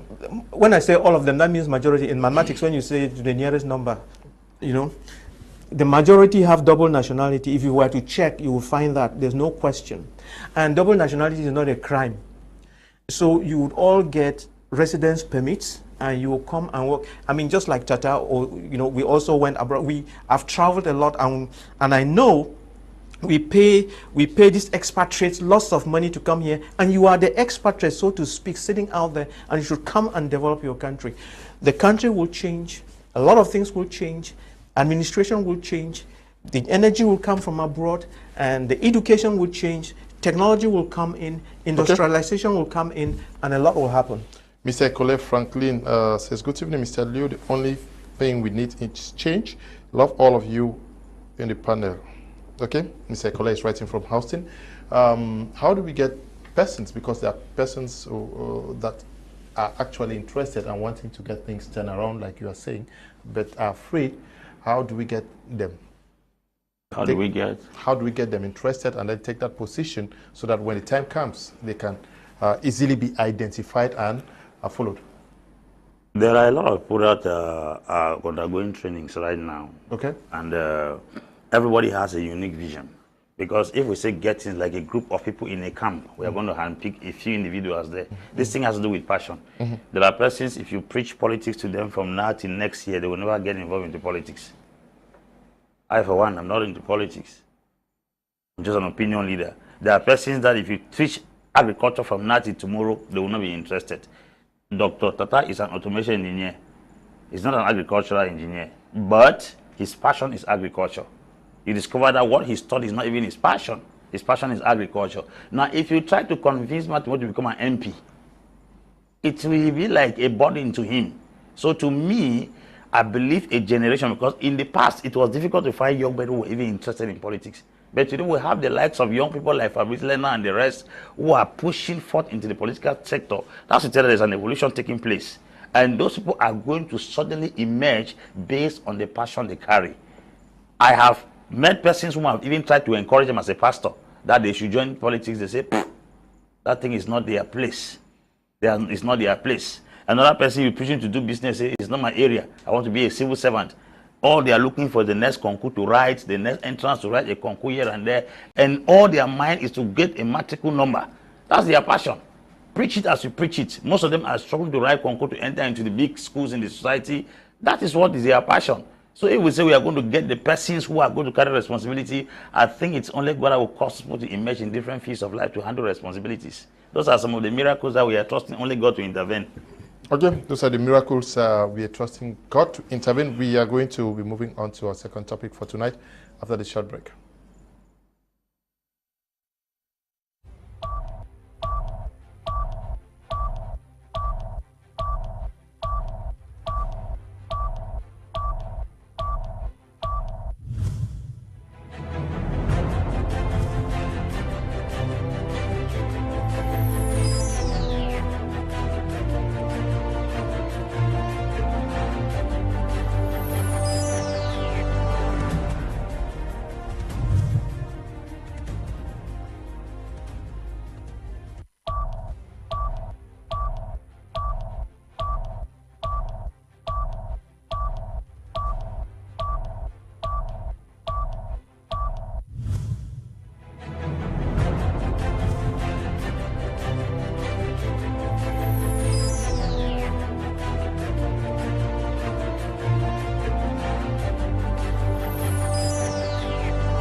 Welcome back. You're watching Prime on my Media Prime. This time around, we're going to be talking agriculture. We've been talking a lot about agriculture in Cameroon, but focusing a lot on Afro-Brains because they want to give a different dimension and value to what has been happening in Cameroon. Subsistence farming, lots of complaints from mothers who are doing the farming and then by themselves convincing them, exploiting them. Afro-Brains think that they should do things differently. So far, so good. Dr. Tata, you are the brain behind Afro-Brains. Yes, Brother Leo, let me first of all start by thanking you very much. I mean, on behalf of all Cameroonians who are benefiting and those who are yet to benefit from the Afro-Brains initiative, and on behalf of the Afro-Brains family, let me thank Prime TV for the huge favor, for the love that you've shown so far. Thank you so much for that. Afro-Brains Cameroon, as we've all known, is that solution that's been lingering around our minds, because most often than not, when I talk to people, they tell me that, hey, this is something that I've been thinking about doing it. Everybody has been thinking about doing what AfroBrains is actually doing. But the beautiful thing is that we have been able to put our local farmers together, developing a collaboration. We have been able to collaborate with our youths who are interested in agriculture and encouraging others to get interested, so that when cultivation of our local foods take place, it doesn't get wasted as it used to be in the past. You remember the case of a couple of years back where farmers were committing suicide because they invested money in tomatoes, and these tomatoes got rotten because the borders were blocked due to COVID. So cases like that, and other cases where the cost of transportation from farms to market is almost impossible. And of course, we know that there are lots of youths out there riding on motorcycles and all that. So these are some of the things that AfroBrains addresses with its ability to collaborate with the farmers, buy the farm products and transform them into finished products, so that we too can be able to say that yes, we can do it. In fact, AfroBrains is not going to solve all the problems in Cameroon, but AfroBrains is that pointer that is telling Cameroonians that yes, we too can do it. Yes, it's like that light at the end of the tunnel, that yes, we too can do it. Yes, we too can come together. Because you see, there is this general attitude people have that, oh, Cameroonians cannot come together and realize anything useful. Of course, AfroBrains can do it. To be more precise, you're telling farmers that they should no longer cry. You are also telling young people who were not interested in agriculture that now you can get into farming. We are there to buy your products and transform them. Yes, that's exactly what I'm saying. We are creating a market for natural farm products. We are creating a market so that our farmers will not only produce any kind of crops, but those crops that are much sustainable, natural products. Remember, I'll continue to emphasize this, that the F1 seeds that our farmers buy, we don't encourage that because it's not going to ensure sustainability of our agricultural landscape in Cameroon. So we're creating a market for natural products so that when the farmers cultivate, we can be able to buy them and transform them and put them into the supermarkets. So we can have a chain of supermarkets and a chain of restaurants that produce healthy, natural, made in Cameroon foods. Okay. Apostle Ambe, is this what has been lacking in Cameroon so far? Many persons before now were getting discouraged, not interested, especially our youth. Is this another dimension to, there's so much talked about developments, innovations in our agriculture?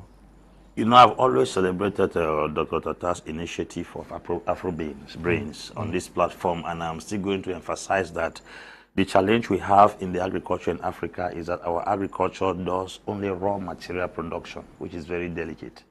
When we produce raw materials, we are working on a deficit. These guys take these same raw materials, transform them, and sell them back to us 4 times the price which we sell them. We give cocoa out, a kilogram is 1,100. They do that 1,100 kilograms and produce about 10 different packs. Some persons wrote to me yesterday during the program that they sell a kilogram for 800. Cocoa. And that kilogram can produce at least 3 or 4 containers of chocolate. That chocolate one is 700. Now we are buying 4 times the price. There is this guy in Togo who traveled to Switzerland, studied how to process chocolate, then came back to Togo, encouraged the farmers to produce cocoa and not to export anymore. He has set up a chocolate company in Togo where he does the production. Ghana also produces chocolate right now, which to some Nana Akufo-Addo was in Switzerland. He said, we love you, Swiss, we appreciate what you've been doing, but unfortunately, we're not going to be sending our cocoa to you anymore. We're going to be processing our cocoa. Ali Bongo came to Gabon. I'm sure one of the reasons why he was attacked was because he refused exporting timber directly. It was supposed to be semi-processed here before sent out. Because if you send a log of timber, behind that timber is a bark of tree which is used to produce medicine. There is sawdust used to produce chair. There is wood there used to produce many things, but we are selling it as a log of wood, which gives us a disadvantage in the world market. So when I look at AfroBrain is coming to solve a problem that was existing but neglected. It was an existing problem that was neglected. So AfroBrain is coming to change the status quo.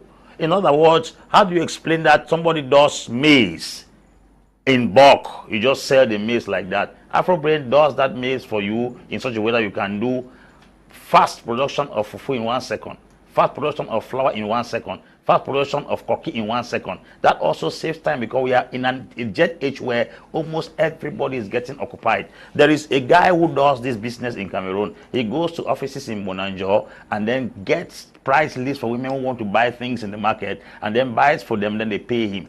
AfroBrain has already short-circuited that particular stress. They process the thing to you and then you just pick them, go home. The next 5-10 minutes you are done with it. In that kind of society where we want to save time, such systems of production are supposed to be in place, because one of the things I've said that differentiates Europe from Africa is time. They manage time more than us. They have 24 hours every day. We have 24 hours. It looks like our 24 hours makes no impact. Why they have 24 hours makes so much impact? Because why? They have fast ways of preparing things that is easy to go with. So I think AfroBrain is actually the solution for the hour. If at all we have to approach agriculture from this perspective, we are going to save two things. We are going to arrest or stop the exploitation of our agricultural resources, and equally we're going to save time in preparation. So I think AfroBrain is okay. Yeah, Dr. Yes, Nick. The other day I heard the staff, senior staff from the University of Boya visiting our agricultural department, and one issue that Professor Lembong raised was the after harvest losses, post harvest losses.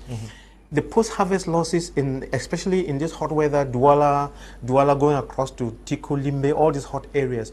You harvest the maize or you harvest whatever, the pineapples, they rot away so fast that we need transformation technology to preserve the things. With the transformation technology, you preserve the things, you add value, and you can sell on the market that is away from you. So that's the way to go. Transformation, food transformation and packaging and sales. That is the way to go. And that adds a lot of value. You don't sell things in their raw condition, you transform and you sell, and it creates a lot of jobs and a lot of wealth. Okay, good idea, transforming food, but the problem is just that how many communities are benefiting from this initiative. I'm Lambert Kevin at Monte Chapelle Obili in Yaoundé. You buy from almost every community? Yes. The ideal situation is that we should be able to get the raw materials from all the farmer groups. So what we're doing is, as a matter of fact, we're putting the farmers together, because most of the farmers do cultivate in very little quantity. So we try as much as possible to put the farmers together. So when they come together, they harvest, or what they have now becomes reasonable, such that we can be able to transform for some time. So yes, of course, they can always get in touch with us. If they visit our Facebook page at AfroBrains Cameroon, they can also visit our website, afrobrains.com. These are all contacts that they can get in touch. They can, of course, always contact you here at Prime TV to get in touch with us, so that we can take this. On our website also, as I indicated last time, we have a page there where farmers can actually register the products that they have, the quantity they have, their location, and then we'll get in touch with them and find out exactly how we can make arrangements to get some of these products. Because you see, when these farmers cultivate, sometimes they have difficulties in even bringing them to the market.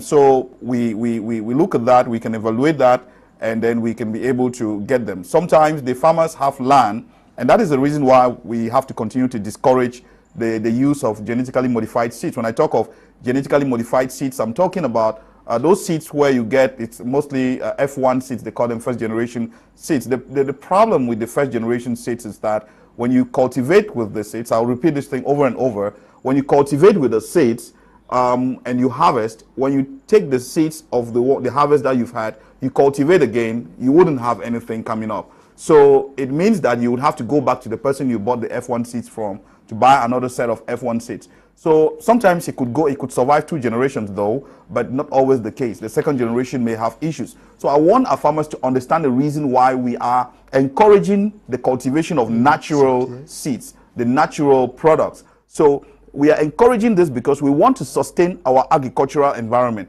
Let us not allow ourselves to walk into a future whereby we will have land, fertile land, but we have no seeds.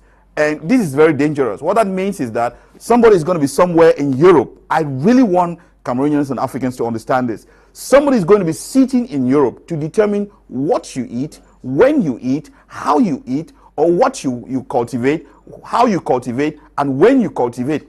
If we continue to buy these F1 seeds and destroying our natural environment with, yes, the F1 seeds, when you plant them, they're going to give you some shiny looking product. They're going to give you some nice bulky products. But guess what? You are destroying because what happens is that when you cultivate them, of course, they are going to fertilize with the crops which are around and all those things like that. So the environment is going to progressively lose its natural state. So in that case, we continue to create a market. We are creating a market so that it will encourage farmers to produce natural.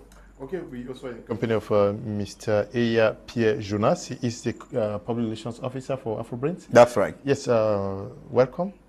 Merci, bonsoir Monsieur Léo et merci à tous les milliers de téléspectateurs et merci de m'avoir invité dans cette grande émission. Bon, AfroBrains, comme vous le savez, AfroBrains est une agro-industrie qui fait dans la transformation des produits agricoles. Bon, la mission première d'AfroBrains est de combattre l'insécurité alimentaire parce que nombreux d'entre vous mangez ce que vous ne maîtrisez pas. Beaucoup de nourritures que nous importons sont bourrées de conservateurs chimiques qui sont très nocifs pour la santé. C'est pour cela que généralement, ces derniers temps, il y a une croissance énorme des maladies cancérigènes. Nous, à AfroBrains, nous nous arrangeons à vous produire des nourritures bio. AfroBrains travaille également en collaboration avec les producteurs locaux à qui nous donnons des semences afin de produire afin d'avoir des productions locales, afin d'encourager ces initiatives-là. AfroBrains également forme les jeunes agriculteurs, ceux qui veulent se lancer. Je vous connais nombreux qui voulaient vous lancer dans l'agriculture. AfroBrains forme également les jeunes agriculteurs afin de devenir une agriculture compétitive dans le marché. Parce que vous le savez, l'agriculture, c'est 23% du PIB national, ce qui n'est pas négligeable. AfroBrains, c'est également une variété, une gamme de 30 produits sur le marché qui vendent des produits comme le couscous, le maïs, 100% bio. La plus grande initiative d'AfroBrains cette année, c'est de créer un marché purement camerounais, made in Cameroun 100%, de créer des supermarchés afin de donner aussi la possibilité à ces producteurs aussi et à ces transformeurs aussi, à ces entrepreneurs également qui font dans la transformation un espace de pouvoir venir s'exprimer et de pouvoir venir exposer leurs produits. Merci, Monsieur Léo. Okay. Hi, good evening to all of you in the studio. Valerie Free, writing from Bamenda. How I wish Dr. Ngwanyam is the president of this nation because his ideas are so great. Yes, Valerie, you can also be president. Just work hard. Greetings to you all in the studio. I'm Pastor Ernest and Nsah. I think one of the most strategic positions in Cameroon that needs redefinition is the Ministry of Employment and Vocational Training. Today, we just celebrated an increase in unemployment in Bambili as I saw hundreds of graduates so excited only to remain unemployed. We need a young person as the Minister of Employment so he or she will know for sure that youth needs to be employed. That's the way I think. I think we should do a program on this graduation, sir. Dr. Nick, I think so. Yes. Every day people graduate and celebrate. What are they celebrating? Yes. But Monsieur Eya, I want to stay with you. Your focus is on the farmers. Yeah, please, can you ask me the question in French? You are speaking English to me. Yes, you are speaking English now. Yes. Okay, yes. Ce que vous voulez faire, c'est aussi alléger la situation des farmers, non? Des producteurs locaux. Oui. Vous achetez où? Comment est-ce que vous les aidez à ne pas être exploités par les Bayam Selam? C'est ce que vous faites, non? Oui. Avant d'abord de répondre à votre question, je vais revenir sur un fait qui est généralement vécu par nos producteurs, comme l'a souligné le docteur Nick. Généralement, les gens produisent, mais il arrive qu'il y ait des pertes de récoltes. Qu'est-ce qu'on en fait de la surproduction? AfroBrains est la solution à ce problème-là, car ce surplus de production, nous le transformons en produits finis qui sont conservés plus longtemps. Pour travailler avec les groupes de producteurs locaux, comme vous le soulignez, nous organisons ces producteurs-là en GIC. Les groupes, c'est plus facile lorsqu'ils sont en groupe de pouvoir de pouvoir les manager. Parce que quand on travaille de façon individuelle, c'est très compliqué de pouvoir les gérer. Nous encourageons l'initiative commune. Lorsqu'il y a un groupe de GIC, nous venons vers eux, nous les offrons nos semences, les semences améliorées, afin d'accroître leur production. Ces semences que nous revenons racheter, afin de transformer dans nos usines, 6 à Yaoundé, Limbe, Douala et un peu partout au Cameroun. Vous donnez les semences, vous rachetez, pas d'exploitation? Non, pas d'exploitation. À ce niveau-là, c'est du gagnant-gagnant. Nous encourageons encore plus, car nous les offrons également la possibilité de se faire former. Parce que pour répondre à une question aussi, monsieur Léo, beaucoup d'agriculteurs ne sont pas formés. Et donc, du coup, ne maîtrisent pas les techniques de production. Beaucoup d'agriculteurs ne sont pas équipés. Ça, c'est aussi un gros problème. Ça, c'est aussi l'une des solutions d'Afrobank. Beaucoup d'agriculteurs ne sont pas équipés. Il n'y a pas de machines. Nous, à Afrobank, nous arrangeons à appuyer ces agriculteurs-là en les offrant la possibilité d'avoir des machines. Nous leur donnons la possibilité d'avoir des semences variées.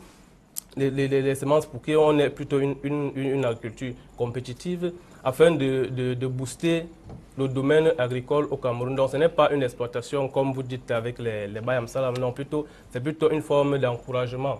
Okay. Good evening, Mr. Liu. I'm Modest in Bonaberry. Please, where is the head office of AfroBrains? AfroBrains should be in Yaoundé. The head office is in Yaoundé? Yes, the head office of AfroBrains is located in Yaoundé, Total Jouvence. Please feel free to just search for us on Facebook. You'll get a lot of content with respect to AfroBrains. You can also, like I indicated much earlier, just search afrobrains.com on your Google or on your search bar and on your browser. You would be able to get our website. So yes, our factory is situated also in Yaoundé, and we have branches though across Cameroon in most of the cities across Cameroon. Okay, Dr. Nick. Yes. He said that he got into this because when he started, many persons said, I wanted to. It's agriculture, we have been saying it almost every day, a sector that is neglected by some persons, thinking that it is only the government that would need to invest and turn things around.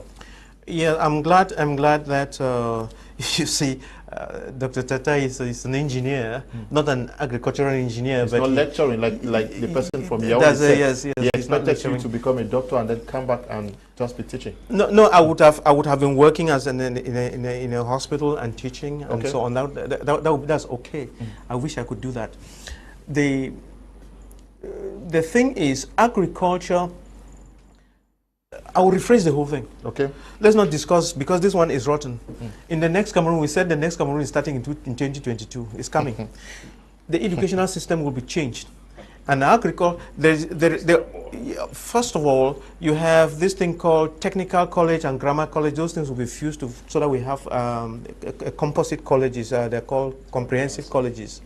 And then you would have some subjects that everybody learns. Doesn't matter whether you are the president's daughter or whatever. Agriculture is one of them. Entrepreneurship is one of them, and a couple of other things.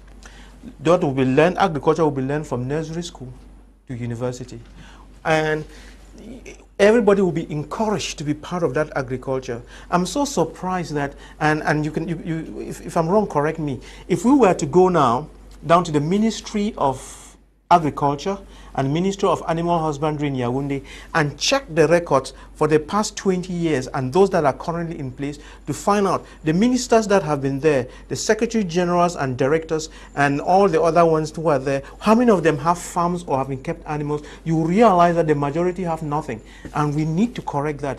Everybody has to be part of the agriculture. President Paul Biya himself has a farm, and he goes on the tractor and tries to work. That is the mindset. There is nothing like agriculture is a dirty job. I would have loved, in fact, before being a medical doctor, I wanted to be either a medical doctor, a pilot, or an agri engineer. Now I teach agriculture, and I teach myself a lot too by doing YouTubes and whatever. Agriculture is a great thing, and I think the bad thing about it is we think that is this back-breaking thing, the mother way with the cutlass and the hoe. No, no, no. We have to do modern industrialized agriculture. Even though there are big machines that do it, we have some small machines that can do the things that the big machines do. Yeah, but doctor, it's true. The government needs to do this. Apostle Ambe, Valentine, Ngwa, we have persons who have they have funds, and seemingly are not interested in investing in agriculture. Is this a pointer to them that if you invest very well, you can turn things around?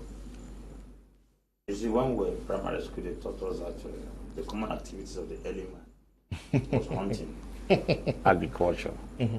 That is the environment he grew under. What has been done to instill agriculture into the very bloodstreams of Cameroonians, where there is no course of agriculture from primary 1 to 6. There's no course of agriculture from 1 to upper 6. Agriculture is found in the university.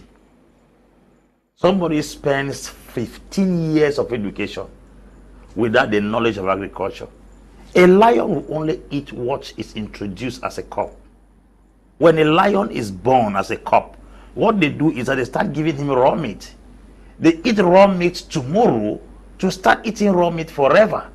There is a story of a lion that got missed, a lion cub, and was groomed among sheep. Because it grew among sheep, it started eating grass. One day they went to fetch water and they were drinking inside water. A lion was approaching, and then this lion looked into the water and saw itself, realized that it doesn't resemble the company he was in. Then he crossed and met the lion and went over. Cameroonians can never do agriculture. Where you study agriculture in the university, it was not part of the daily life of the people. It's not instilled in their system. What we do here is subsistence and intensive agriculture for hand to mouth. It is not taken as a course in life. It is not. So if you are telling me that the reason why we don't have agriculture is because it was not instilled from zero. A Chinese, that is coming from China, they start planting that agricultural stuff in you from birth. What we have not put into the system of the children cannot become part of their lives. How do you explain that somebody is a minister of agriculture? He doesn't have an hectare of tomatoes. What is he agriculturing? Let me use that grammar. Okay. Greetings, everyone. In order to boost the agricultural sector in Cameroon, the government has a very vital role to play, not just using the youth for their political gains and putting them in a state of jeopardy, but to support and encourage them wholeheartedly. Tabot Machiavelli is writing from Yaoundé. Good evening to you. Good evening, Mr. Leo. What is happening with Irish potatoes that if you don't spray it, you won't harvest anything? But formerly, we used to harvest from doing slash and burn. I don't know whether you understand what they are saying. I would not know what to say. Hello, Mr. Leo. Greetings to everyone over there. I love your program, especially. Okay. What's happening with Irish potatoes? Yeah, of course, that will happen to a lot of other crops, because the species that is planted obviously is not resistant to the pest that is in that environment. But you see, our natural species are generally resistant. So that is the reason why we should avoid becoming dependent. It's like, you know, becoming dependent on those chemical farming. So because when we become dependent on them, then it means that we've handed control of our food. So you see, some people believe that the next phase of colonization is going to be the colonization of our foods. Yeah, because if you are given all the power in the world to make all the decisions, and you have no food to eat, you still call yourself powerful? You are not powerful. So we have to pay attention. Water and food are those things that we are gradually losing control. Look at our water. I believe when we're all growing, we're drinking from the taps. But I'm not sure exactly people drink from the taps these days, because since I came back, I haven't actually drank from the taps. When I open the tap, the water that actually comes out of it is not looking like the water I should drink. So it means that certain things have changed. And how far is this thing going to change, and how long is it going to be? So we should be paying attention to these very small things. We may be talking a lot about big politics, rocket science, and all those things. Meanwhile, the basic things of life that are supposed to be protected so as to sustain our existence are already escaping us. So we probably have to pay attention a lot to our food, especially when it comes to the quality of food we have, the kind of agriculture we are carrying out. I must add also that Afrobrains is not only into food cultivation, but we also build machines to encourage farmers to do cultivation, because you see, any investment that is put into food transformation without a proportionate investment in cultivation is going to be difficult to get returns, because the machines, of course, do transform these foods at very high speeds. In order for you to balance the speed of transformation with the cultivation, you need to mechanize the farming. So I'm, like Apostle indicated, I'm an automation engineer. I do build machines. So I build a lot of those machines to assist farmers to do cultivation at a higher speed. We have planters, we have machines for clearing, we have machines for transformation. We have a lot of people, of course, who are contacting us to build machines for different lines of transformation, and those are the things we really encourage. We also progressively making our shops across Cameroon available for other young entrepreneurs who are into food transformation to come with their products, and we access them and we put them there, so that we have a nationwide made in Cameroon shops. Because we have supermarkets across Cameroon, but you go there, you can barely count the number of made in Cameroon products there. So Afrobrains is actually looking at increasing or creating the possibility for us to have shops across Cameroon that is made of products that are produced in Cameroon, okay, so that the entrepreneurs can have market for their products. Good evening, Mr. Liu. This is Shafi Augustine from Bamenda. Hi, process natural juice in Bamenda. Ask Afrobrains if they can get me this. He sent pictures of the juice he does in Bamenda. What you are saying here is that those who are into local production, agricultural production, can get to you for marketing. Yeah, that's right. We have shops across Cameroon. So the idea is making our shops available for those who are transforming foods locally to put their products in our shops so that it can be sold. I also want to state something with respect to the text message you just read from the audience there, that we should pay attention to the machines that we do buy, because I indicated earlier, most of the machines across Cameroon, those I've seen though, are not food standard machines. So that is one of the reasons why Europeans would want us to cultivate the raw materials and send to them, because they know that we do not have the food standard machines to transform these foods. So the food standard machine is made up of stainless steel 304. That is the standard. So those brothers who do welding around in Cameroon, please, when you want to produce machines, stop producing machines and painting them. It's not food standard, unless maybe you want to produce maybe feed, even for animals. I wouldn't advise that. So let's get the right materials. How do you determine that it's stainless steel? Just use a magnet. If it's magneting, know that it's not stainless steel. Because what is stainless steel? It's just steel and chromium. So when chromium is introduced into steel, it's not the magnet is not going to attract it. So let us be able to test some of these machines. Let's get the right things done. Why are we saying these things? We're saying these things because when you are able to produce food with the right machines, your products can access European markets. It can access the US markets. It can attract foreign currency. So those are some of the things that Afrobrains progressively. That's why we're doing training. We're doing training not just for those who are producing machines, machine building and optimization. We also do trainings for those who are into food transformation. So in a couple of days, probably, or in a couple of weeks, we're going to be announcing the next batch of our trainees that we'll be recruiting, so that we can be able to let Cameroonians produce good food the right way, so we have a lot of made in Cameroon foods in all our shops. Okay, please, I would like Afrobrains to come train farmers of cocoa in Lebialem. The training can take place even in Chang. They can come buy cocoa from Lebialem. Okay, good evening to you. You're writing from Chang. Good evening, Mr. Liu and the whole panel. I so much love and appreciate your programs, especially on agriculture. Thank God for Apostle Ambe and Dr. Nick. I'll be grateful if I'm added to the agricultural group. Polycarp is writing from Bamenda. Polycarp, good evening to you. I don't know. Yes.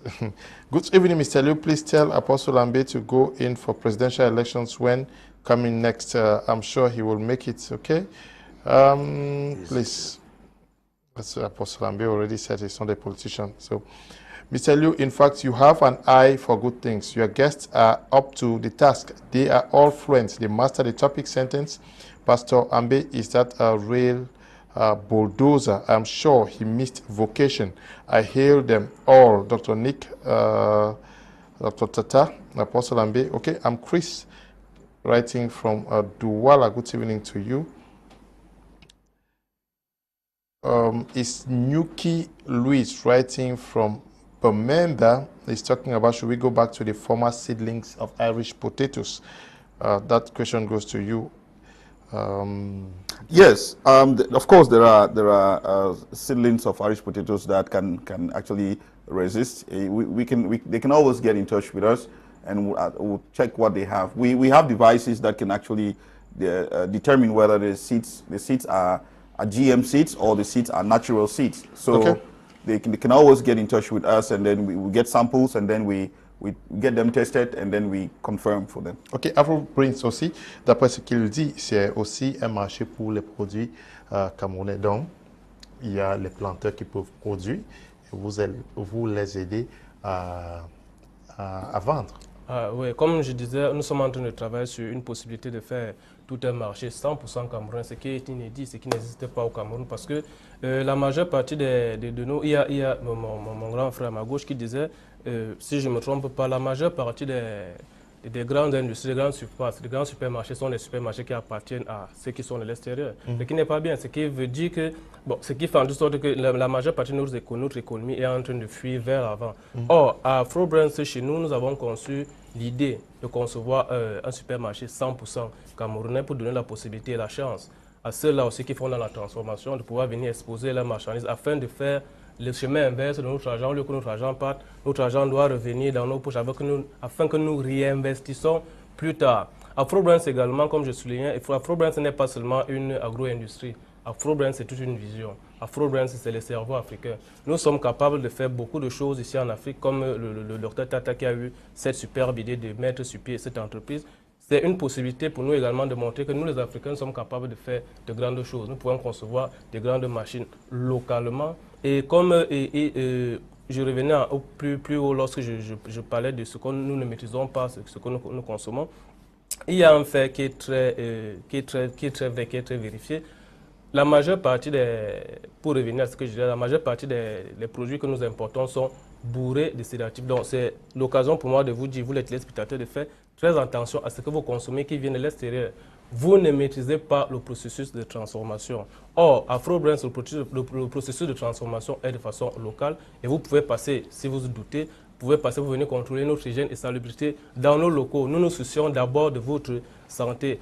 Excusez-moi d'aller un peu plus loin, mais c'est la fin d'année chez AfroBrains. Et AfroBrains, comme pour vous, comme nous vous aimons, nous avons fait des packages avec des prix réellement incroyables pour que vous ayez des repas en famille. Veuillez contacter le numéro en bas de l'écran, le numéro de notre société, et nous pouvons vous livrer, peu importe où vous serez au Cameroun. Merci. Good evening, I'm Jaffet from Bamenda. The agricultural concept should be planted in Cameroonians at very tender age. They should be taught practical and theoretical agriculture from nursery school to universities. Also, the concept of second-generation agriculture should be implemented to boost agricultural production. Okay. Good evening, Mr. Liu. I'm totally enjoying the second part of this program. You got classic panelists. Ask a doctor that when is the training schedule. Anyaka is writing from Yaoundé. Anyaka, please, if you have a question for doctor, his number is on the screen. Please just get the number. You can write to him directly, or after the program, if you need to talk to doctor, just make that request, and I'll send you his number for you to talk to him. Now, AfroBrains, when are you training? How do people get enrolled? Yes, during this festive period, what we're struggling to do right now is to, first of all, make sure that Cameroonians feast well and enjoy well. So we have made some packages, which are Xmas packages. So Cameroonians can get those packages if they call our numbers. We're giving them at good promotional prices for all the products that we're producing. And after the festive period, we're starting our training in January. So the next batch of trainees will be recruited in January. So by March, our next batch of trainees will be coming in. We are training them in transformation, and of course, those who are into the technical section will be doing machine building and optimization. So it is our wish that we make as many Cameroonians as possible be able to build the basic machines, be able to do simple casting, be able to casting is building machine parts, and be able to repair some of the machines. Because you see, sometimes we take a lot of money. I have seen huge factories in Cameroon and in other African countries that they go out to China or to Europe, they buy huge machines and they bring them back home, and the machines get bad and there's nobody to even repair them. They don't even understand how those machines function. By the time they get the Europeans or the Chinese to come and install them, and when the Chinese leave the place and something happens, they only know how to press on and off. If something fails there, they cannot. So it is in our own interest to work together to see that we are able to build some of these machines locally, so that if we have issues of maintenance, we can also have our people, our youths around who can be trained to repair some of these machines. So AfroBrains is struggling as much as possible to make sure as many youths as possible can build and can maintain some of these machines, and as many youths as possible can identify valuable products. Remember that Cameroon is Africa in miniature. There are lots and lots of products that we have in Cameroon that we have not even exploited the values that exist in it. So it was only recently that I realized that we have a lot of turmeric in Cameroon. We have a lot of ginger. We have a lot of garlic. We have a lot of those things. These are things that have market value. These are medicinal stuff. So eating healthy is one of those things that AfroBrains is really interested in. So we have all those products I've stated. We have a lot more products. And one thing I must emphasize is that we produce natural, healthy products. The foods that we produce are foods that we know that if people embark on the diets that we prescribe, they'll have healthy living. Because most of the illnesses that we experience today is as a result of the foods that we eat in. Good evening, Mr. Liu. I'm Donald Musing from Edinburgh. I want to thank and congratulate the panelists. I must say they are up to the task. The program is really impacting lives out here with their brilliant ideas. We are out of time.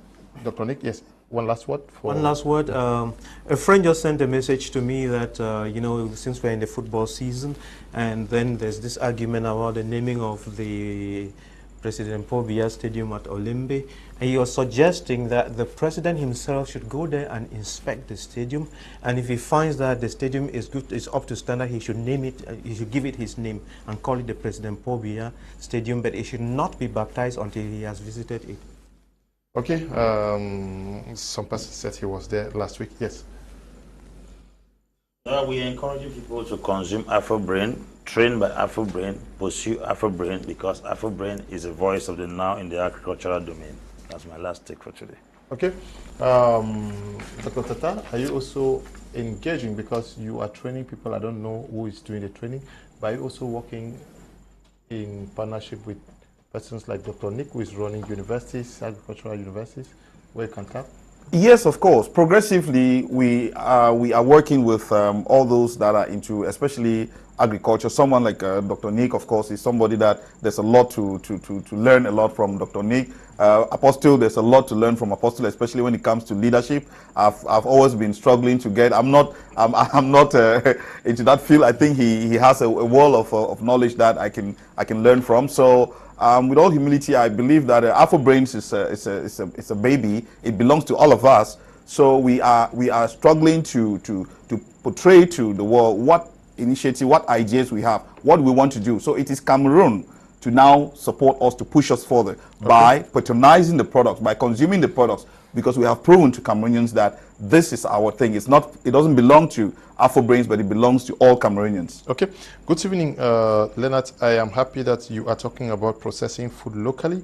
It pains me to see us buying imported popcorn, imported potato chips, imported dry fish, etc.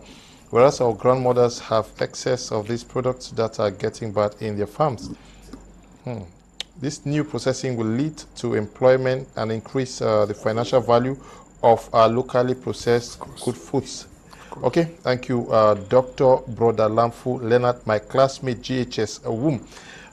Good evening. Hi there. I'm Cheikh Amadou Tidiane Ouattara, following a program from Mali. I'm enlightened by this fruitful debate by top quality experts. This TV program is of utmost importance.